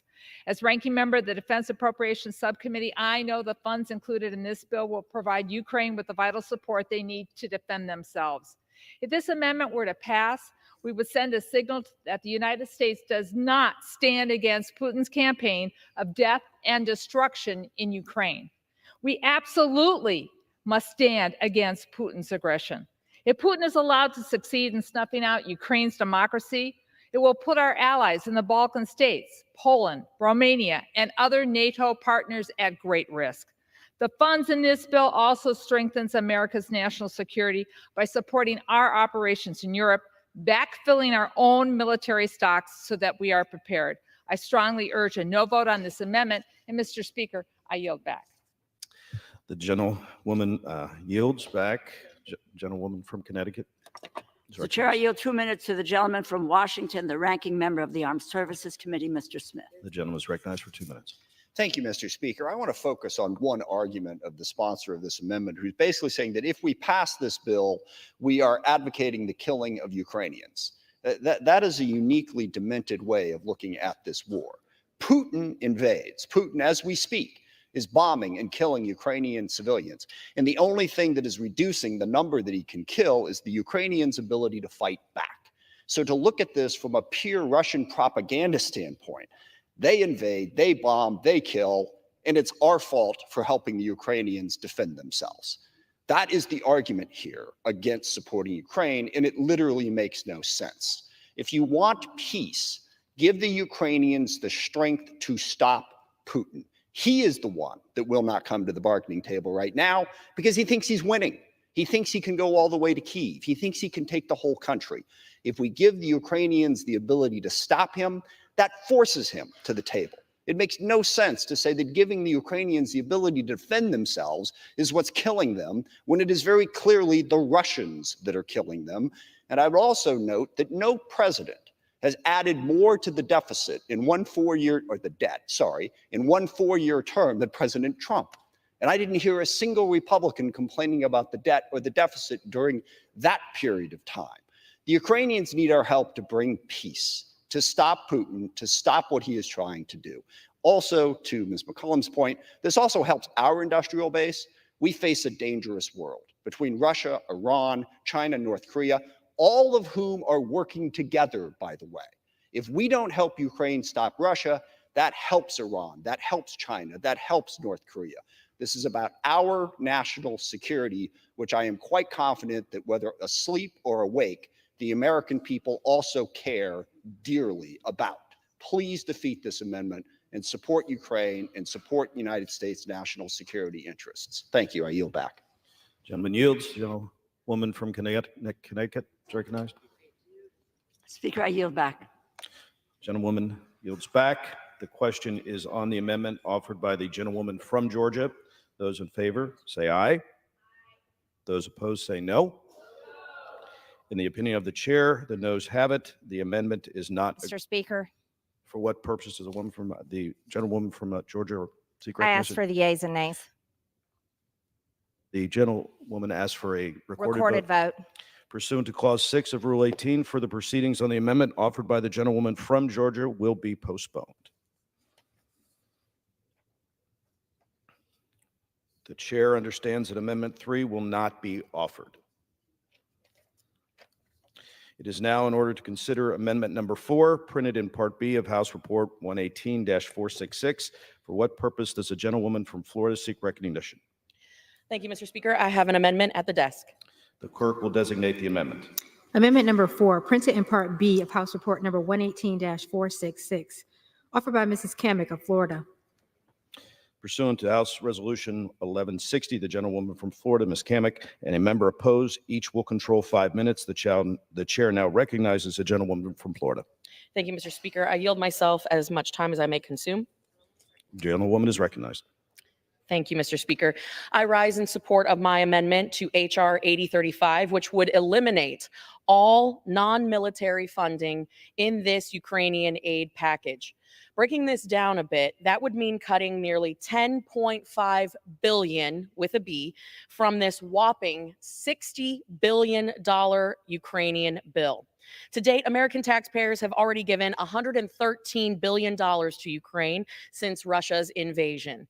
This new spending, $60 billion, is designated as emergency spending, meaning it goes straight to our national debt, a national debt that grows every single second to the tune of $8 billion every single day. Since Russia has invaded Ukraine in February of 2022, there has been robust debate in Congress, in this chamber, about the United States' role in the war. Now, while we here in this chamber disagree on the role that we should play, there is one thing that I hope that we can agree on.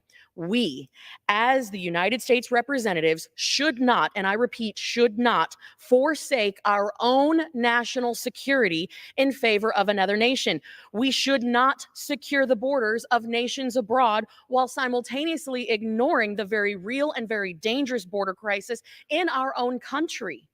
While we should debate the merits of providing funds for weapons and equipment to defeat Russia in this conflict. Funds that fall outside of immediate, narrow, and lethal aid should not warrant the same urgency or consideration. All told, sections of this bill that are not lethal aid come right to about $10.5 billion, with the bulk of it going to support the Ukrainian economy, not the American economy, the Ukrainian economy. And anyone who is living under Biden's economic plan right now knows that it sucks. We need to be clear. This is emergency spending, again, going straight to our national debt, full stop. And again, we are borrowing $8 billion a day. Over the past 20 years, Congress has designated $12 trillion in emergency spending. With these funds in the bill that are not designated for military purposes, the American people are resigned, once again, to absorbing another $10.5 billion to support Ukraine and their economy, while simultaneously adding the debt to our $34.7 trillion national debt. That is simply unacceptable. We are robbing Peter to pay Paul, and the American people are once again left holding the bag. You cannot stand here on this chamber's floor as a representative of the American people in the people's house and sincerely say that you have done everything possible to look out for American national security and American economic security if we don't narrow the focus of this bill. We have to adopt this amendment. And by the way, while I was speaking, we have added another $5.5 million to the national debt. I urge my colleagues to support this amendment, and I reserve. Gentlewoman reserves. For what purpose does the gentleman from Florida seek recognition? I claim the time in opposition, if you would. The gentleman is recognized for 5 minutes. Mr. Chairman, I rise in opposition to this amendment from one of the people that I most admire, and again, a dear friend and a colleague from Florida. This is clearly a well-intended amendment. And frankly, when I was listening to her presentation, there are so many things that I agreed with what she said. But it would strike all funding in the bill except for the foreign military financing. And so, as I mentioned, there's so many things that I agree with what she said. I agree, for example, that over time the United States we must focus its effort on really intelligence and essential military support. I totally agree with that. She also talked about how we need to narrow the scope. I would argue that, unfortunately, the amendment needs to be narrowed a bit, should have been narrowed a bit, because it would be really, really counterproductive the way it's written at this time. And let me respectfully explain why. First, the amendment would zero out funding to keep U.S. personnel in our embassy in Ukraine safe. I don't think that's something that we should be doing right now. Also, the funding to enhance the U.S. government's presence in order to conduct oversight, which is something that I've been clamoring for, a lot of us have been clamoring for, begging and pleading and working for, well, this would eliminate that as well. And by the way, it would eliminate it, including for the oversight of the military portion of the assistance. Now, secondly, it would eliminate funding for the State Department's and USAID's Inspector General, from whom we require unprecedented oversight plans. But then, obviously, we need to give them the resources for this critical work, because we have to have oversight. And that's something that I know that, at least on my side of the aisle, we all agree on, regardless of what you believe our role should be in Ukraine. And again, unfortunately, as I mentioned, this would eliminate that, the funding for that. Third, it would also eliminate funding for investigations of Russian war crimes in Ukraine, and as well as assistance to help secure Ukrainian nuclear facilities. And we've seen those in the news under threat by the Russians, and also the funds for potential clearance of Russian mines. And finally, it would eliminate economic support for Ukraine. And that is something that the sponsor of this amendment is really focused on. But I would argue even there, that is essential at this moment, right now. Look, it's pretty clear that Putin has been targeting farmlands and infrastructure, energy infrastructure, road infrastructure, and Ukraine's industrial base. And by the way, he's doing that for a reason. You see, crippling Ukraine's economy, and Putin knows this, has a direct impact on Ukraine's ability to stop Putin. So now, as chairman of the State of Foreign Operations Subcommittee, I can assure you that not only do I understand the sponsor of this amendment's frustration, I get it, I share it. But that's why, again, we need to have the language that's currently in the bill. I understand her concern and her frustration because of the lack of transparency and strategy on the funding that has already been provided. So that's why this is very clear. That's why this legislation includes many of the critical oversight and burden sharing priorities that I'm very proud originated in the FY24 State Foreign Operations Bill. These include unprecedented cost matching requirements so that other donors step up. They must step up. The bill imposes layers and layers and layers of conditions on the funding, including for in-person monitoring, for example. This bill requires, I know, novel concept, a strategy that must be developed and submitted so that Congress can evaluate the execution of aid and its alignment with U.S. national security interests. Another significant change, by the way, from the Senate supplemental is a requirement in this bill that the economic support to Ukraine be repaid, transforming assistance from a grant to a loan. I am so grateful to the sponsor of this amendment for her work. I appreciate the intent of this amendment, but we cannot afford to shortchange our oversight funding, our diplomatic security funding, and other strategic priorities. So for those reasons, with, again, the great admiration and respect for the sponsor of this amendment, I must urge a no vote on this amendment, and I reserve the balance of my time. Gentleman's time has expired. The gentlewoman from Florida is recognized. Thank you, Mr. Speaker. And let me just begin by saying the feeling is mutual. I have tremendous respect and admiration for my colleague from the Sunshine State.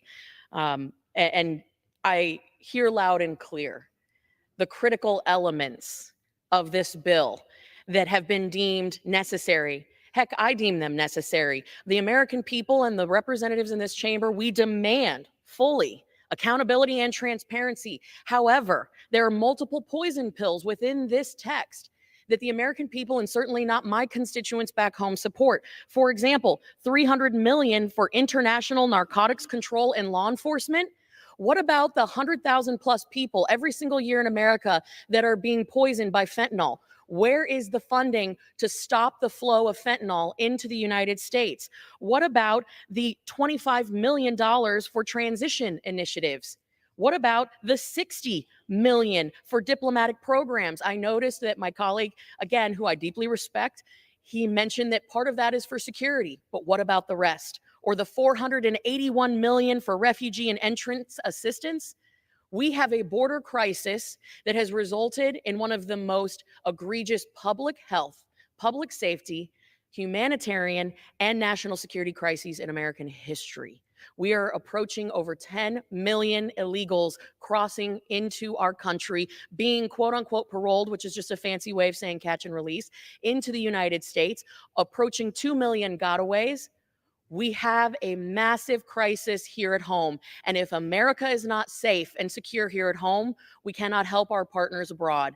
I urge respectfully that my colleagues put America first and adopt this amendment. With that, I yield. The gentlewoman from Florida yields. The question is on the amendment offered by the gentlewoman from Florida. Those in favor say aye. Those opposed say no. In the opinion of the chairs, that the noes have it, the amendment is not agreed to. Speaker, I request a recorded vote. A recorded vote is requested pursuant to Clause 6 of Rule 18. Further proceedings on the amendment offered by the gentlewoman from Florida will be postponed.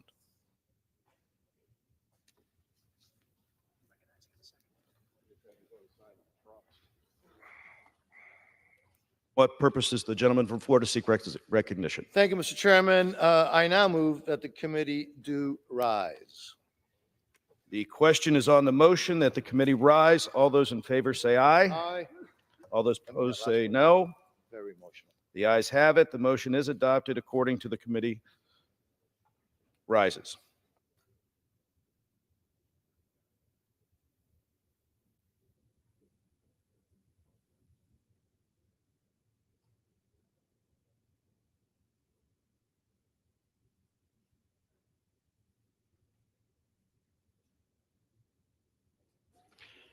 Mr. Chairman,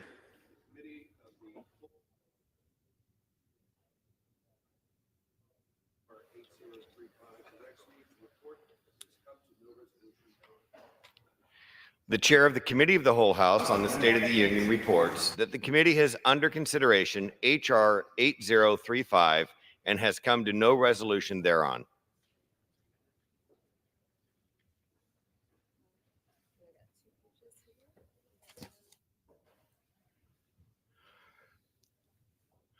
For what purpose does the gentleman from California, Mr. Calvert, seek recognition? Mr. Speaker, pursuant to House Resolution 1160, I call up the bill H.R. 8034, the Israel Security Supplemental Appropriations Act of 2024, and ask for its immediate consideration in the House. The clerk will report the title of the bill.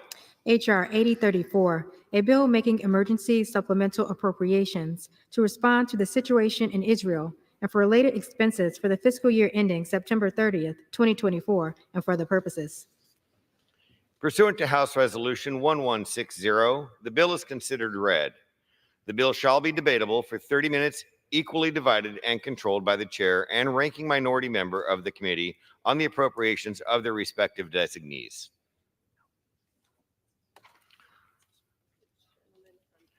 The gentleman from California, Mr. Calvert, and the gentlewoman from Connecticut, Ms. DeLauro, will each control 15 minutes. The chair recognizes the gentleman from California, Mr. Calvert. Mr. Speaker, I ask unanimous consent that all members have 5 legislative days to revise and extend their remarks and include extraneous material on the measure under consideration. Without objection. Mr. Speaker, I yield myself what time I may consume. The gentleman is recognized. Mr. Speaker, I rise today to offer House Resolution 8034, the Israel Security Supplemental Appropriations Act of 2024. This bill provides $26.38 billion to fortify America's support of our Israeli allies and defend our troops in the region. It is part of a larger package of 3 security supplemental appropriation acts before us: Israel, Ukraine, and Indo-Pacific. All 3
we must also ensure that every step possible is taken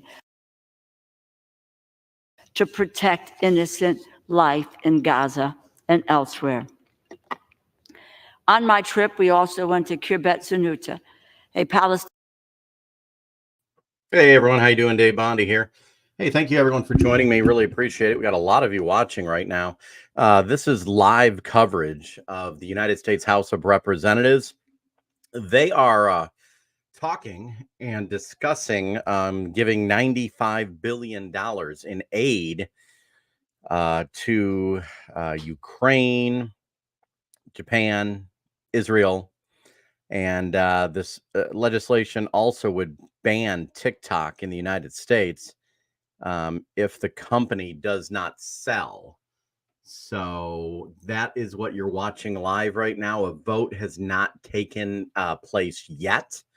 The vote has not taken place yet, but I just wanted to give everyone a heads up and tell you what's happening. Everybody, share this out with your friends, because this is something that is not being seen everywhere. So I wanted everyone just to take a look, and we're going to go back and listen right now, and we're going to take a live look, and I'm going to turn the audio back on, and they should be coming to a vote at some point in the near future. This could go on for quite a while, so I want you to go ahead and take a look and listen and to see. This is your government in action. The gentlelady reserves. The gentleman is recognized. I yield to the gentleman from Georgia, a member of the Appropriations Committee, Mr. Clyde, for 1 minute. The gentleman's recognized. Thank you, Chairman Calvert. I will always stand with our greatest ally in the Middle East, Israel, but I rise today to express my serious concerns with a very flawed supplemental. In November, I supported the first security supplemental for Israel, which was financially paid for and would have provided weapons and equipment for Israel's fight against Hamas. The cost was offset by rescinding Democrats' unprecedented expansion of the IRS. Today, we are considering a vastly different bill, one that is all borrowing, another $26 billion of debt with no rescissions. The legislation also contains $400 million for FEMA, which has nothing to do with supporting Israel, and over $9 billion for humanitarian aid in Hamas-controlled Gaza and the West Bank. A report from the Heritage Foundation stated the problem with aid diversion to Hamas and other terrorist groups plagues all international and non-governmental aid organizations operating in Gaza. It is therefore highly likely that U.S. taxpayer-funded humanitarian aid to Gaza, including some of the aid in this bill, would again be diverted to support further Hamas attacks against Israel. Why would we knowingly be sending money into the hands of Hamas in any bill? If we are feeding Gaza, we are feeding Hamas. Fired. Therefore, with great disappointment, I cannot in good conscience vote for this bill, and I yield back. Gentleman yields back. Gentleman reserves. The gentlelady is recognized. Chairman, I yield 2 minutes to the gentleman from Maryland, the ranking member of the Financial Services and General Government Subcommittee, Mr. Hoyer. Gentleman is recognized. Mr. Speaker, I rise in strong support of this legislation. All of the bills will address the issues at hand. I often say it's never too late to do the right thing, but waiting to do the right thing comes at a cost. We saw that cost in Israel this week as an emboldened Iran launched an unprecedented attack on our ally. For Ukraine, the cost of our inaction is great, if incalculable. It is measured in Ukrainian lives, towns, and territory lost. For 478 days, Congress's words of support fell silent on Ukrainian ears, deafened by the air raid sirens, artillery bombardment, and drone attacks. Today, we act. We act to make it clear to the world that America is still the defender of freedom, democracy, and international law, as well as our friends and allies, and the opponent of tyrants and terrorists.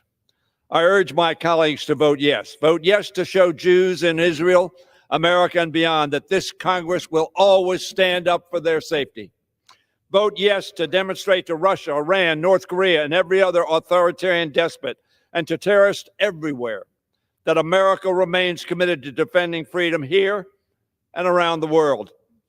Let our bipartisan support for our allies endure in the months ahead, whether it's to secure the release of the 134 hostages held captive in Gaza or to turn back Putin's criminal invasion. The voice of resolve and opposition to tyranny must not be muted, nor should it be delayed. Let us pray that the majority that speaks today will remain loud and clear for all to hear. Gentlelady reserves. Gentleman is recognized. I yield to the gentleman from California, Mr. McClintock, for 1 minute.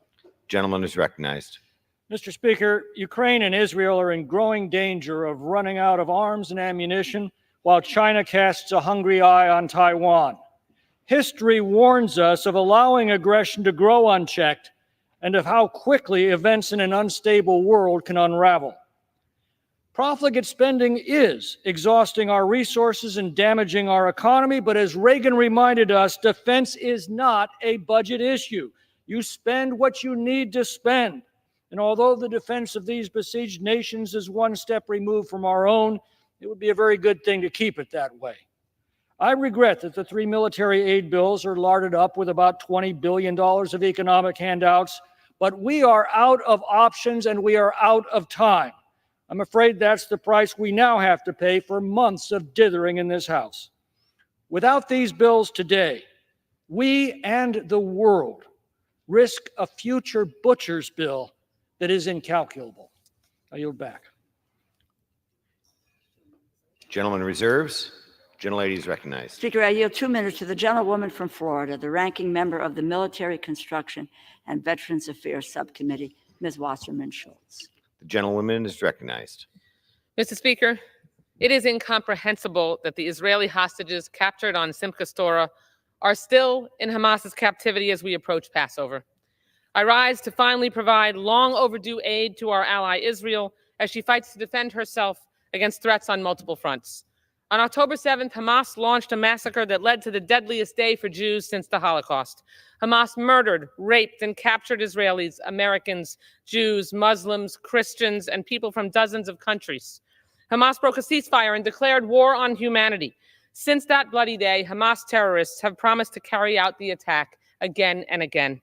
I recently visited Israel for the 3rd time since October 7th. I saw the realities of Hamas's dedication to annihilate Israel. I will never be able to unsee the images at the Nova Festival site where Hamas massacred hundreds of young people. The road leading towards the site is littered with burn marks, where cars with people fleeing for their lives were burned alive on the spot. You walk into the festival site and see hundreds of memorials to the innocent victims who were murdered in cold blood. At Kibbutz Kfar Aza, we saw homes riddled with bullet holes and burned to the ground with people still in them. This is what Israel is up against. This is what Israel must defend against. Maniacal terrorism dedicated to the destruction of not just the state of Israel, but of all Jews.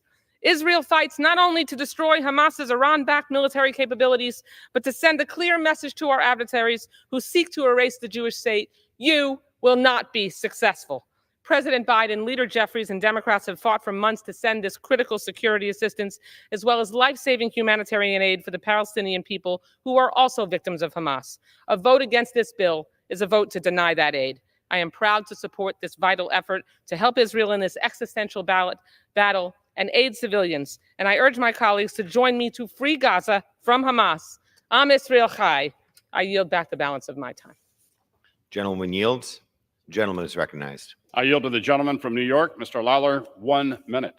Gentleman is recognized. Our country is at a most critical juncture. Do we take a step back, watch our allies fall, and allow terror to spread? Or do we stand strong as leader of the free world and stand up for our allies and take on our adversaries? To me, the answer is clear. The legislation we're debating today has the potential to turn the tide in Ukraine, protect our ally Israel, and deter China from attacking Taiwan. There's no question that under the Biden administration, the world has become a tinderbox. Conflict erupting across the globe. Our allies are under attack. China, Russia, and Iran are engaged in an unholy alliance, seeking to undermine and destabilize the U.S., Israel, and the free world. We are the leader of the free world. It requires us to lead. We cannot abdicate the responsibilities that come along with it. The time for choosing is here. The time for action is now. I choose to act in defense of freedom, democracy, and America's role in the world. I support aid to our allies. I support holding our adversaries accountable. And I support America being that shining city upon a hill. We cannot give in. Victory at all cost. Gentleman yields back. Gentleman reserves. Gentlewoman is recognized. Speaker, I yield 1.5 minutes to the gentlewoman from Florida, a member of the Appropriations Committee, Ms. Frankel. Gentlewoman is recognized. Thank you, Mr. Speaker. I urge support of this bill, which sends military aid to Israel to defend herself, protects U.S. troops in the Middle East, and provides urgently needed food and medicine to those suffering in places like Gaza, Sudan, and Ukraine. Mr. Speaker, my grandfather, Abe, he fled Europe as the Nazis took over, as they murdered 6 million Jews. Today, almost half of the world's Jewish population, over 7 million people, live in Israel. And with calls from river to the sea, Iran's regime and its proxies have vowed to wipe Israel off the map. Hezbollah fires rockets. Hamas brutally attacks innocent Israelis, raping women, taking hostages. Iran sends a barrage of missiles as it builds its nuclear arsenal. Make no mistake, Iran is not our friend either. Israel's security is our security. And without our attention and resources, the Middle East is at risk. The funding in this bill will save lives. Missile defense for our ally, protecting our troops in the Middle East, and humanitarian aid for the heartbreaking need around the world. I yield back. Gentlewoman yields. Reserves. Gentleman is recognized. I yield to the gentleman from New Jersey, Mr. Kane, for 1 minute. The gentleman is recognized. Mr. Speaker, I rise today in support of H.R. 8034, the Israel Security Supplemental Appropriations Act of 2024. This bill will ensure that Israel has the means to defeat its enemies and defend its people. This legislation also sends a signal to Iran and its proxies that the United States stands with its allies and partners in the Middle East and will remain a strong presence in the region. I also urge support for the Ukraine Security Supplemental Appropriations Act of 2024. Ukraine is fighting for its life every day against Vladimir Putin. Make no mistake, Putin is seeking to extend his control over Central and Eastern Europe, including nations who are now NATO allies. He does not recognize national sovereignty or borders. Putin is deepening his ties with Iran. These bills are not only for the security and preservation of Israel, Ukraine, and Taiwan, but also for continued American leadership on the world stage. We must stand together with our allies Gentleman's and time partners has and expired. against authoritarianism. Thank you. Gentleman reserves. Gentlewoman is recognized. Mr. Speaker, I yield 1.5 minutes to the gentleman from Wisconsin, Mr. Pocan, a member of the Appropriations Committee. Gentleman is recognized. Thank you. Thank you, Mr. Speaker. Since the October 7th Hamas attack, Netanyahu has responded with a widespread bombing campaign in Gaza. Just yesterday, 9 Palestinians were killed in a strike near Rafah, 6 being children. This is anything but going after Hamas. This is a collective punishment of all Palestinians in Gaza. Netanyahu doesn't support the United States' position of a two-state solution for peace. He doesn't respect our urges not to invade Rafah. He disputes what the U.S. and aid groups have said about famine taking over in Gaza, and he launched an attack on Iran after the White House told him not to. If he's not listening to us on matters of international security, how can he be trusted with more offensive weapons? Enough is enough. I support the people of Israel who don't want bombs raining on them from extremists in Gaza, and the hostages must be released. And I also support the Palestinians who deserve human rights and dignity. 35,000 people have been killed and thousands more will die from starvation and disease. We are better than that. So is Israel. I'm not sure Netanyahu is, and that's why I can't vote to provide him with more unconditional offensive weapons today, and I urge a no vote, and I yield back. Gentleman reserves. Gentleman is recognized. Mr. Speaker, I yield 1 minute to the gentleman from New Jersey, Chris Smith. Thank you. Gentleman is recognized. Mr. Speaker, the United States must make absolutely clear in both word and deed, not just today, but every day and without equivocation, that we stand with Israel. Both defensive weapon systems like Iron Dome and David's Sling and all necessary offensive military capabilities must be conveyed without delay to Israel for as long as it takes to defeat Hamas and to deter Iran, Hezbollah, and other radical Islamists. Of significance, H.R. 8034 prohibits aid to Gaza from flowing through UNRWA, an anti-Semitic, disgraceful organization that teaches Palestinian children to hate Jews, glorifies suicidal martyrdom, and the evisceration of Israel as a state. UNRWA is a child soldiers factory that we have funded for decades. 21 years ago, on this floor, 2003, I offered an amendment that passed the House to defund UNRWA. Senate never acted. A few weeks ago, the Foreign Affairs Committee passed my bill to stop UNRWA funding. This bill, and I thank my friends for bringing it to the floor, defunds UNRWA. Israel has an absolute right to exist, free from aggression Gentleman's time and has expired. anti-Semitic hate. Gentleman reserves. Gentlewoman is recognized. Speaker, I yield 1 minute to the gentleman from California, Mr. Sherman. Gentleman is recognized.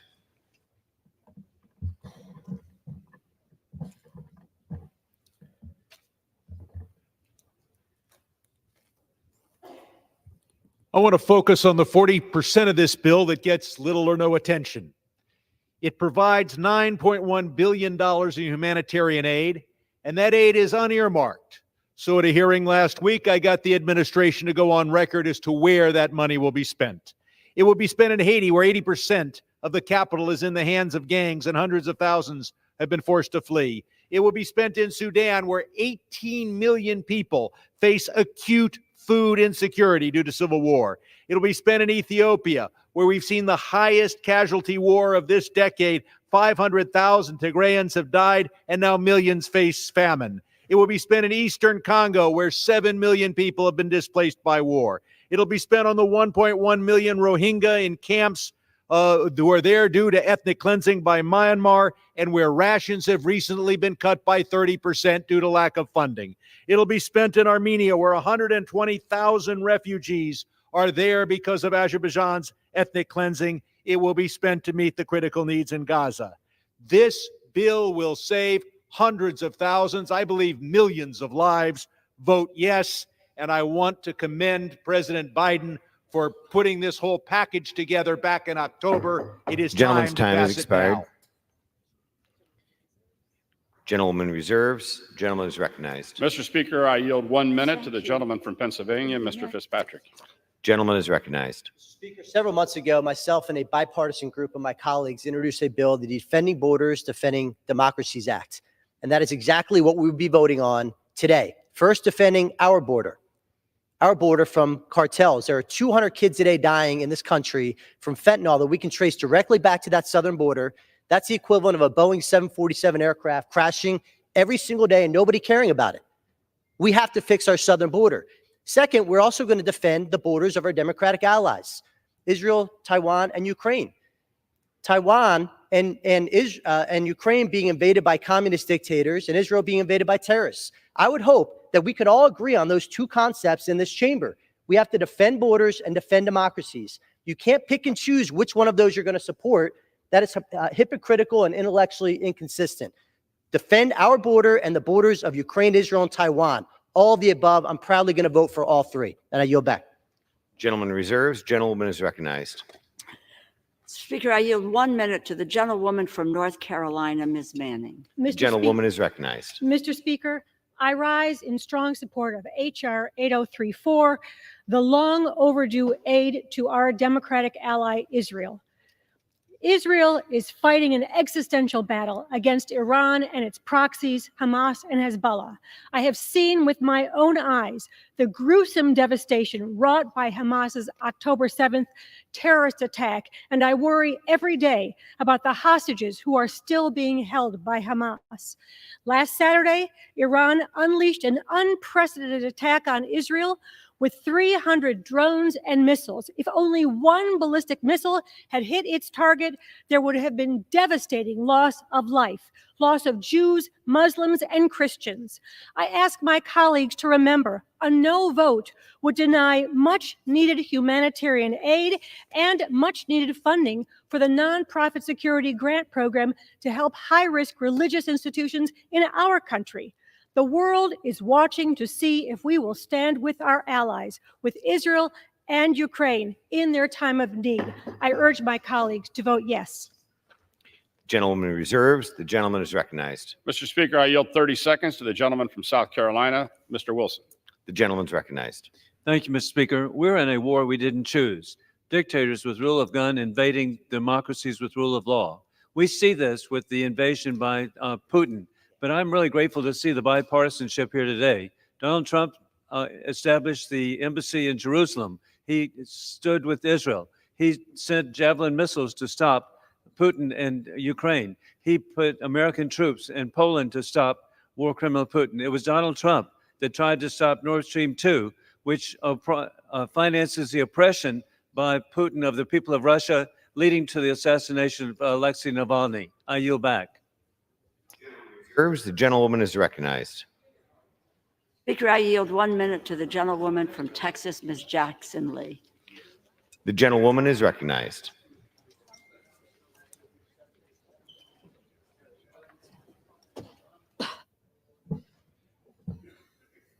We can do no less than to come to this floor today to be the American and the America that we have known around the world to become.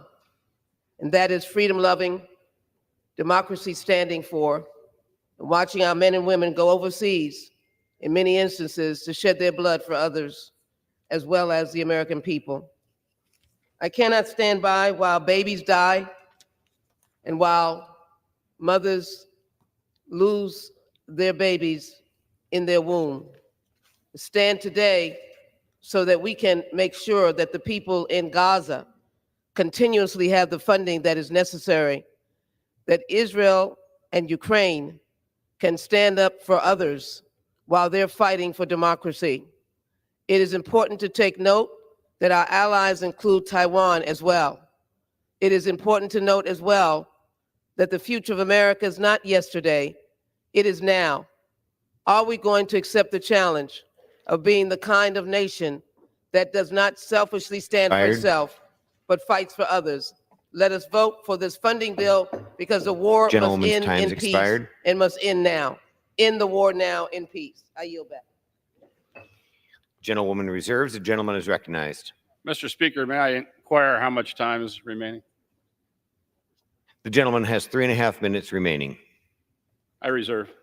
The gentleman reserves. The gentlewoman is recognized. Reserve. The gentlewoman reserves. Is everybody prepared to close? I'd like to ask the gentlelady, we have one more speaker remaining. Does the gentlelady have any speakers?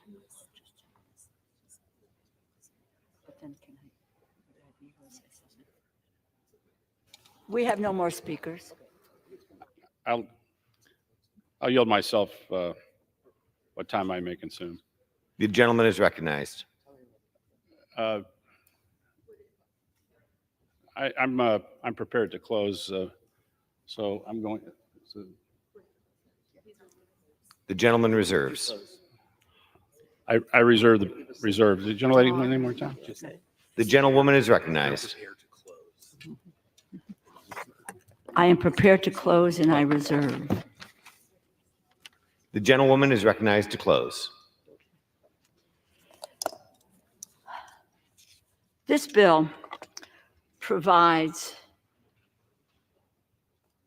urgently needed humanitarian aid for millions of civilians who have been caught in a crossfire across many theaters, whether it is Ukraine against the Russian aggression, Israel in its war against Iran and its proxies like Hamas, Hezbollah, and Houthis, our Indo-Pacific partners against an adversarial China.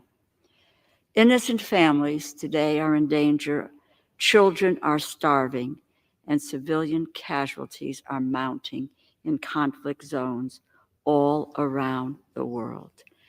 The humanitarian support in this bill would make sure that we are not leaving these people behind.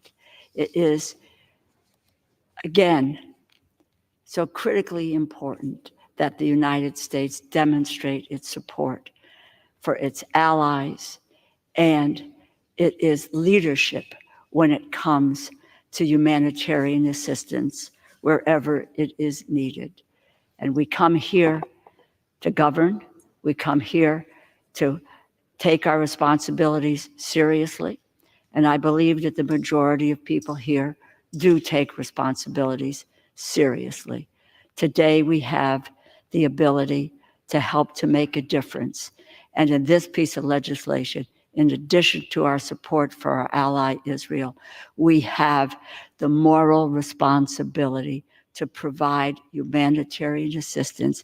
The United States cannot stand by and watch people starve to death, be caught in crossfires without our standing up and saying no. I urge my colleagues to vote for this bill. It really, the moment, as I said at another meeting this week, the moment has met us. We need to meet that moment. I yield back. The gentlewoman yields back. The gentleman is recognized. In closing, this is the day we're going to act. I urge all my colleagues to support these critical national security bills. They provide the resources necessary to bolster our military, reassure our allies and partners, and commit to stand against tyranny. The world is waiting, watching, and wanting America to lead. This is our moment. I yield the balance of my time. Gentleman yields. All time for debate has expired. Pursuant to House Resolution 1160, the previous question is ordered on the bill. The question is on engrossment and third reading of the bill. Those in favor say aye. Those opposed, no. The ayes have it. Third reading. A bill making emergency supplemental appropriations to respond to the situation in Israel for related expenses for the fiscal year ending September 30th, 2024, and for other purposes. Under Clause 10 of Rule 20, the yeas and nays are ordered. Pursuant to Clause 8 of Rule 20, further proceedings on this question are postponed. Pursuant to Clause 8 of Rule 20, the unfinished business is the vote on the motion of the gentleman from Alabama, Mr. Moore, to suspend the rules and pass H.R. 3602 as amended, on which the yeas and nays are ordered. The clerk will report the title. H.R. 3602, a bill to prohibit the intentional hindering of immigration, border, and customs controls, and for other purposes. The question is, will the House suspend the rules and pass the bill as amended? Members will record their votes by electronic device. This is a 15-minute vote.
On this vote, the yeas are 215, the nays are 199.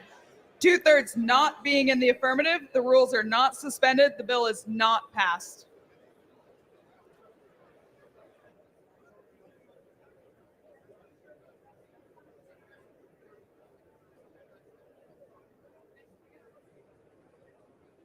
Pursuant to House Resolution 1160 and Rule 18, the chair declares the House in the Committee of the Whole on the State of the Union for the further consideration of H.R. 8038. Will the gentleman from New York, Mr. Molinaro, kindly take the chair?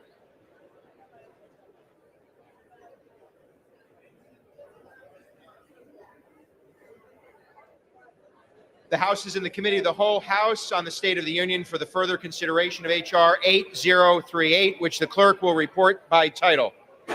H.R. 8038, a bill to authorize the president to impose certain sanctions with respect to Russia and Iran and for other purposes.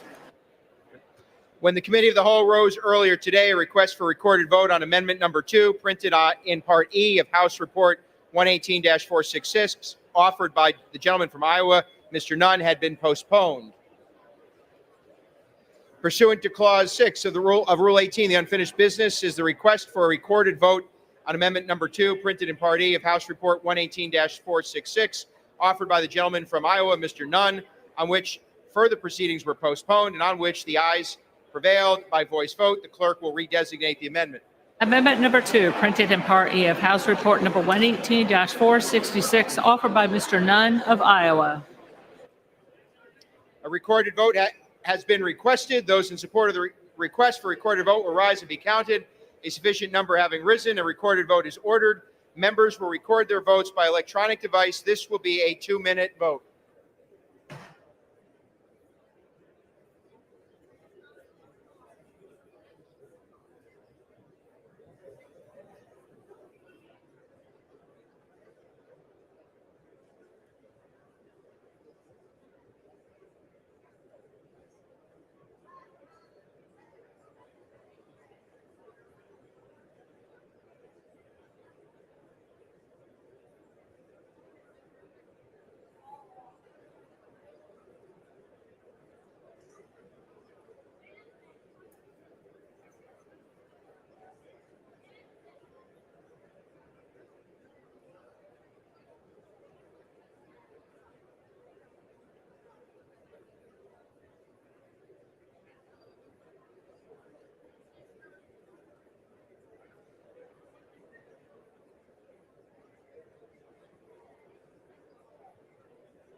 Seconds.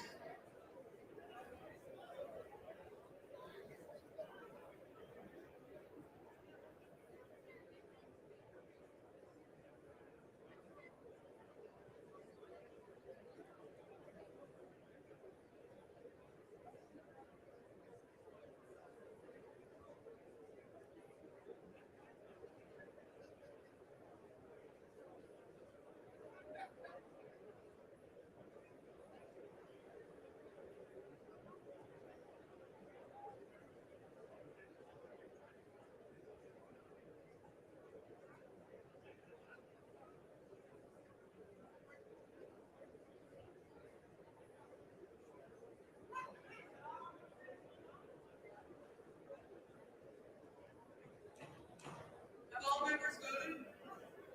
Does any member wish to change their vote?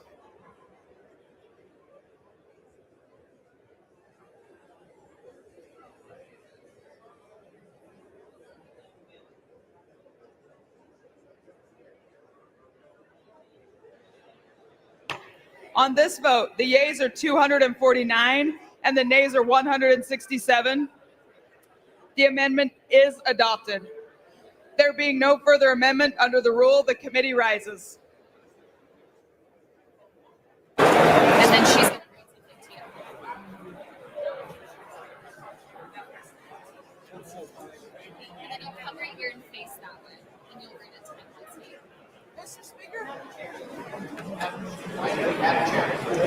Mr. Speaker, the Committee of the Whole House on the State of the Union has had under consideration H.R. 8038, and pursuant to House Resolution 1160, I report the bill as amended by that resolution back to the House with sundry further amendments adopted in the Committee of the Whole. Beautiful. Thank you again. The Chair of the Committee of the Whole on the State of the Union reports that the committee has had under consideration the bill H.R. 8038, and pursuant to House Resolution 1160, reports the bill as amended pursuant to that resolution back to the House with sundry further amendments adopted in the Committee of the Whole. Under the rule, the previous question is ordered. Pursuant to House Resolution 1160, the question on adoption of the further amendments will be put en gross. The question is on adoption of the amendment. Those in favor, please say aye. Those opposed, please say no. The ayes have it. The amendments are adopted. The question is on the engrossment and third reading of the bill. Those in favor, please say aye. Those opposed, no. The ayes have it. Third reading. A bill to authorize the president to impose certain sanctions with respect to Russia and Iran and for other purposes. The question is on the passage of the bill. Those in favor, please say aye. Those opposed, say no. The ayes have it. The bill. For what purpose does the gentleman from Texas seek recognition? I request the yeas and the nays. The yeas and nays are requested. Those favoring a vote by the yeas and nays will rise. Sufficient number having risen, the yeas and nays are ordered. Members will record their votes by electronic device. Pursuant to Clause 9 of Rule 20, the chair will reduce to 5 minutes the minimum time for the electronic vote on the question of passage of H.R. 8036. This is a 5-minute vote.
1 minute.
Have all members voted?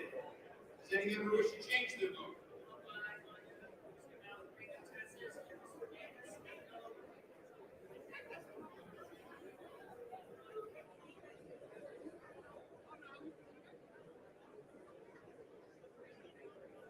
On this vote, the yeas are 360 and the nays are 58. The bill is passed without objection. A motion to reconsider is laid on the table.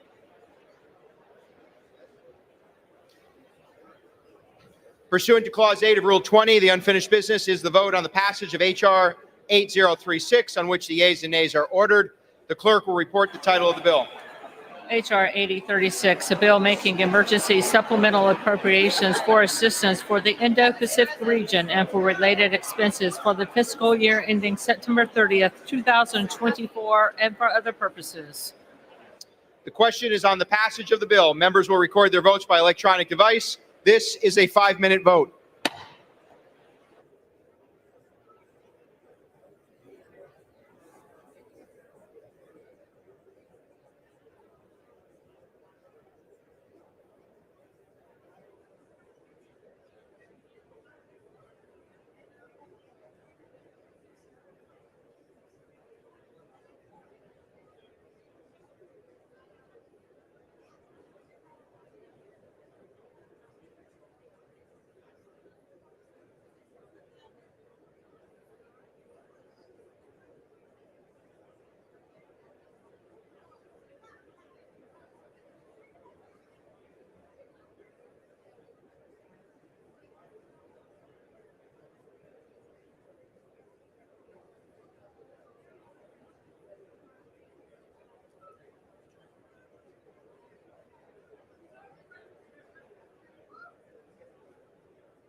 minutes.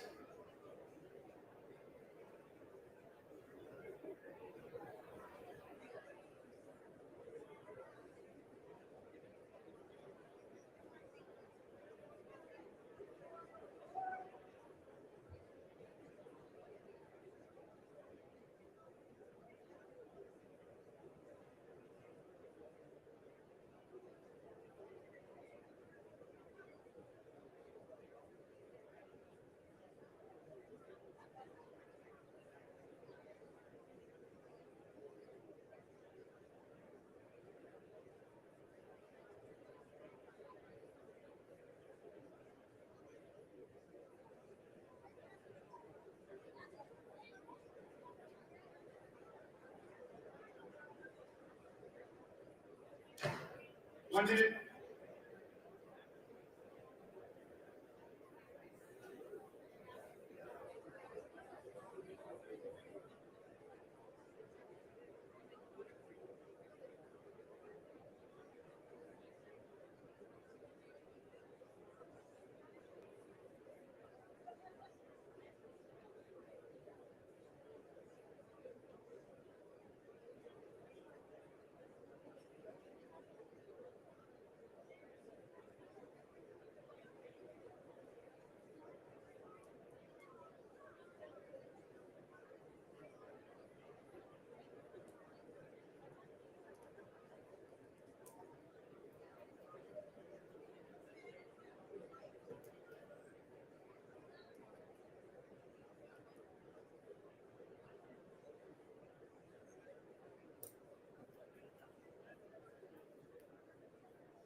All members voted. Does any member wish to change their vote?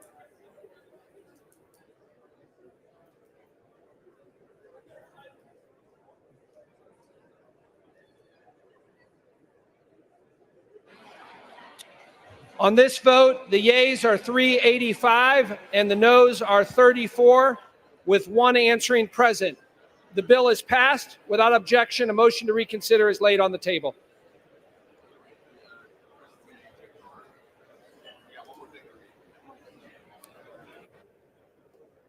Pursuant to House Resolution 1160 and Rule 18, the chair declares the House in the Committee of the Whole House on the State of the Union for further consideration of H.R. 8035. Will the gentleman from New York, Mr. Molinaro, kindly take the chair?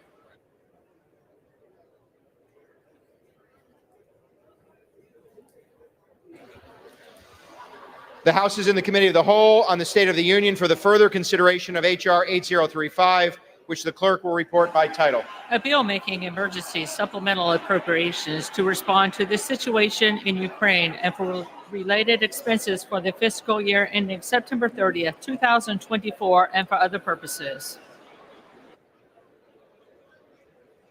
When the Committee of the Whole rose earlier today, a request for recorded vote on Amendment Number 4, printed in Part B of House Report 118-466, offered by the gentlewoman from Florida, Mrs. Kamek, had been postponed. Pursuant to Clause 6 of Rule 18, proceedings will now resume on those amendments printed in Part B of House Report 118-466, on which further proceedings were postponed in the following order. Amendment Number 1 by Ms. Spartz of Indiana, Amendment Number 2 by Ms. Green of Georgia, Amendment Number 4 by Ms. Kamek of Florida. The chair will reduce to 2 minutes the minimum time for any electronic vote in this series. The unfinished business is the request for recorded vote on Amendment Number 1, printed in Part B of House Report 118-466, offered by the gentlewoman from Indiana, Ms. Spartz, on which further proceedings were postponed and on which the noes prevailed by voice vote. The clerk will redesignate the amendment. Amendment number 1, printed in Part B of House Report number 118-466, offered by Ms. Spartz of Indiana. Recorded vote has been requested. Those in support of the request for recorded vote will rise and be counted. A sufficient number having risen, a recorded vote is ordered. Members will record their votes by electronic device. This is a 2-minute vote.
One minute.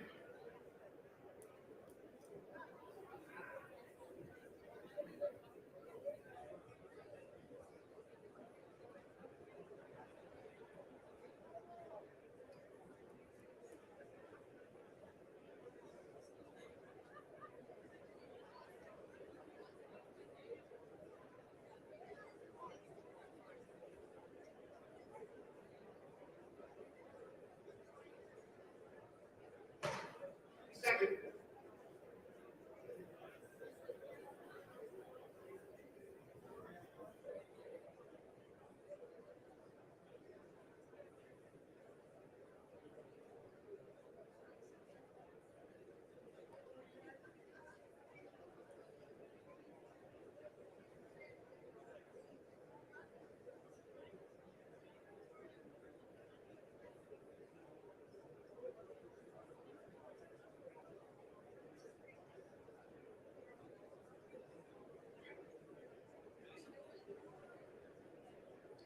Have all members voted? Does any member wish to change their vote?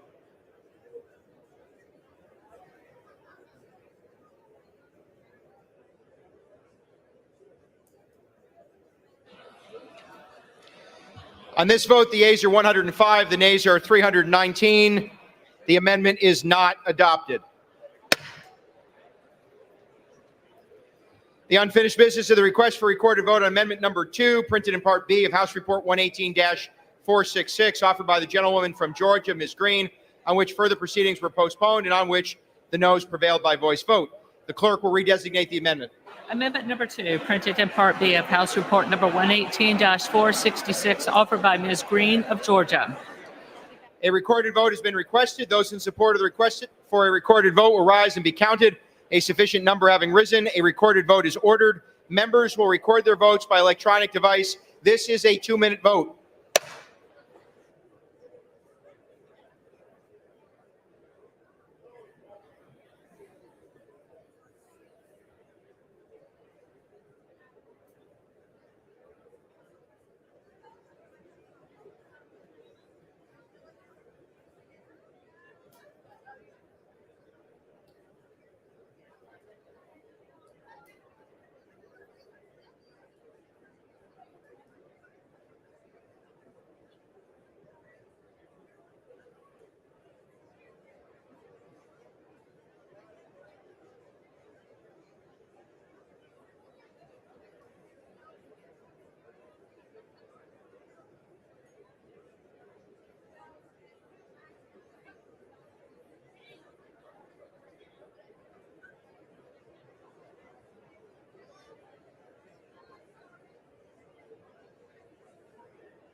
One minute.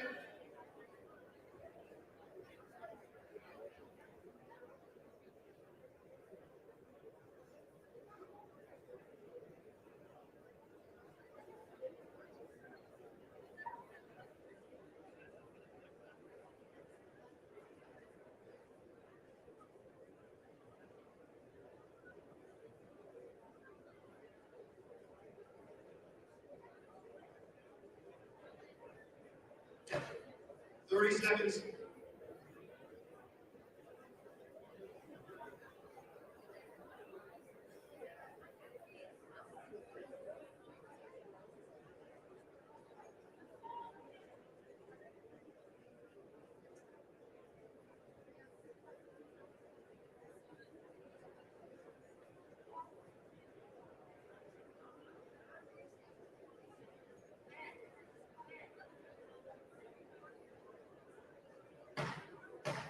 Have all members voted? Does any member wish to change their vote?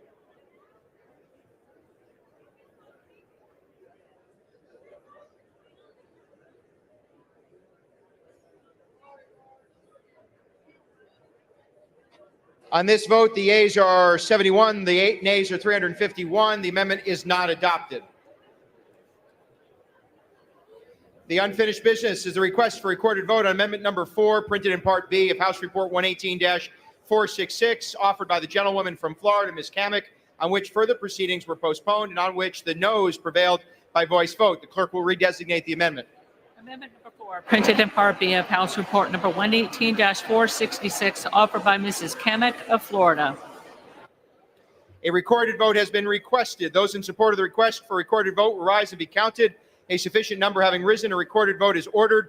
Members will record their votes by electronic device. This is a 2-minute vote.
Minute.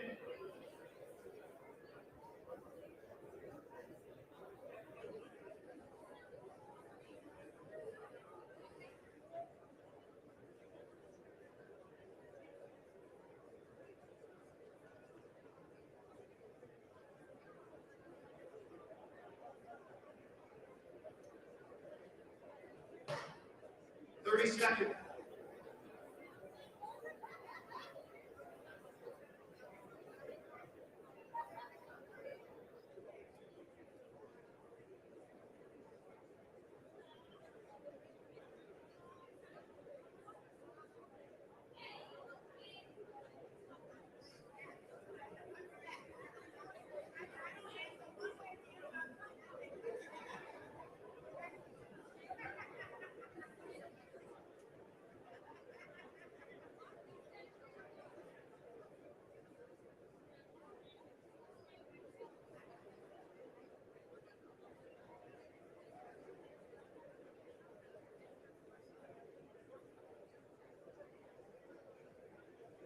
Have all members voted? Does any member wish to change their vote?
On this vote, the yeas are 154, the nays are 272.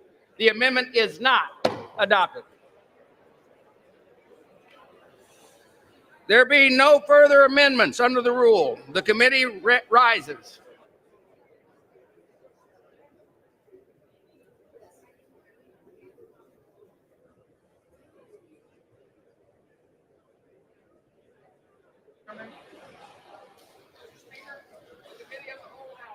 State of the Union has had under consideration H.R. 8035 and pursuant to House Resolution 1160, I report the bill as amended by that resolution back to the House. Thank you, Mr.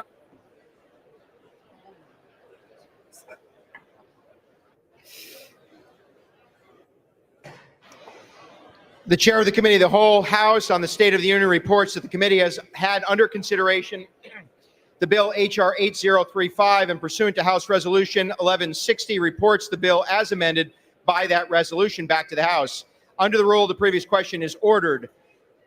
The question is on the engrossment and third reading of the bill. Those in favor, please say aye. Those opposed, say no. The ayes have it. Third reading. Making emergency supplemental appropriations to respond to the situation in Ukraine and for related expenses for the fiscal year ending September 30th, 2024, and for other purposes. The House will be in order. The House will be in order. For what purpose does the gentleman from Texas seek recognition? The clerk will report the motion. Texas moves to recommit the bill H.R. 8035 to the Committee on Appropriations. Pursuant to Clause 2B of Rule 19, the previous question is ordered on the motion to recommit. The question is on the motion to recommit. Those in favor, please say aye. Those opposed, please say no. It's close. In the opinion of the chair, the noes have it. Mr. Speaker. The gentleman from Texas. Request recorded vote.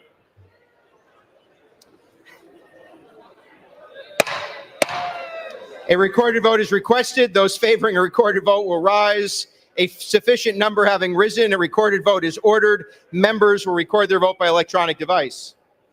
Pursuant to Clause 9 of Rule 20, this 5-minute vote on the motion to recommit will be followed by 5-minute votes on passage of H.R. 8035 and passage of H.R. 8034. This is a 5-minute vote.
2 minutes.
Have all members voted? Does any member wish to change their vote?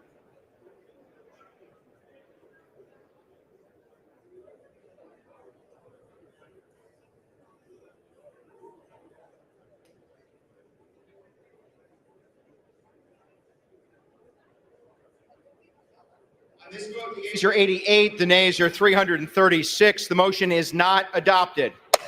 The question is on the passage of the bill. Pursuant to Clause 10 of Rule 20, the yeas and nays are ordered. Members will record their vote by electronic device. This is a 5-minute vote.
be in order. Members are reminded of House decorum. 45 seconds.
It is a violation of decorum to wave flags on the floor. The chair has said it. The speakers repeated it. Please put the flags down.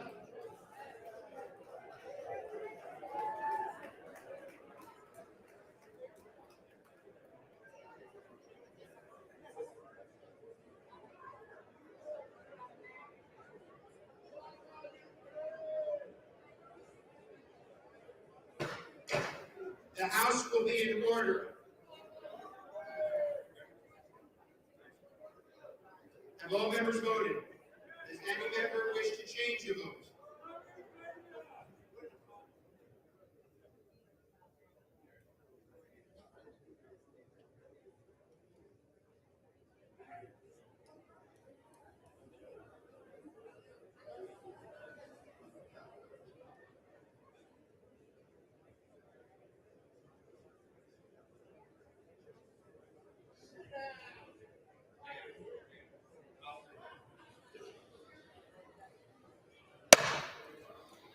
On this vote, the yeas are 311 and the nays are 112. The bill is passed.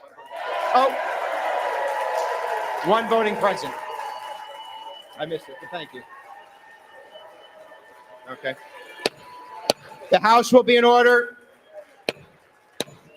The House will be in order. The chair would remind my colleagues to observe proper decorum. Flag waving on the floor is not appropriate. The House will be in order. Without objection, a motion to reconsider is laid on the table. For what purpose does the gentleman from Florida rise? I said, no. The gentlewoman from Florida. Okay.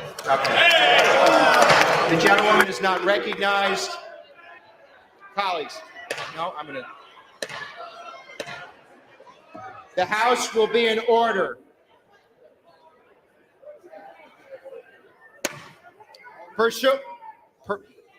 All members are reminded to observe decorum.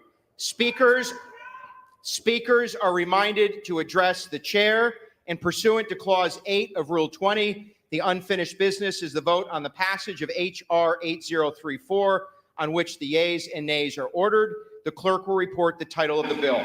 H.R. 8034, a bill making emergency supplemental appropriations to respond to the situation in Israel and for related expenses for the fiscal year ending September 30th, 2024, and for other purposes. The question is on the passage of the bill. Members will record their votes by electronic device. This is a 5-minute vote.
Hey everyone, how you doing? It's Dave Bondi. We're coming on live right now, and yes, I know, scary.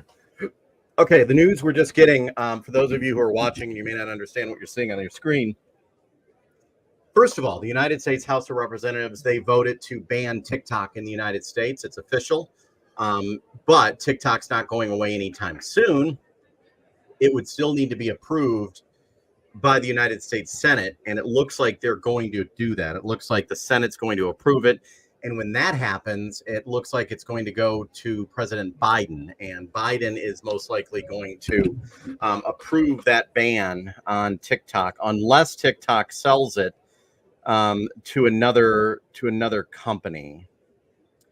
Also, they just approved $60 billion in aid to Ukraine. So $60 billion will be going to Ukraine. $60 billion in aid to Ukraine. I want to know what all of you think about that. Can any of you see me right now? Are you watching in the comments? Taking a live look right now, and I don't know if any of you can hear me or not. I think you can. You're taking a live look on the screen. I believe what you're looking at now is aid to Israel. I believe that's what they're taking up right now. I believe that's the aid to Israel. So yeah, this breaking news just coming down minutes ago. Aid to Ukraine, and let's listen in.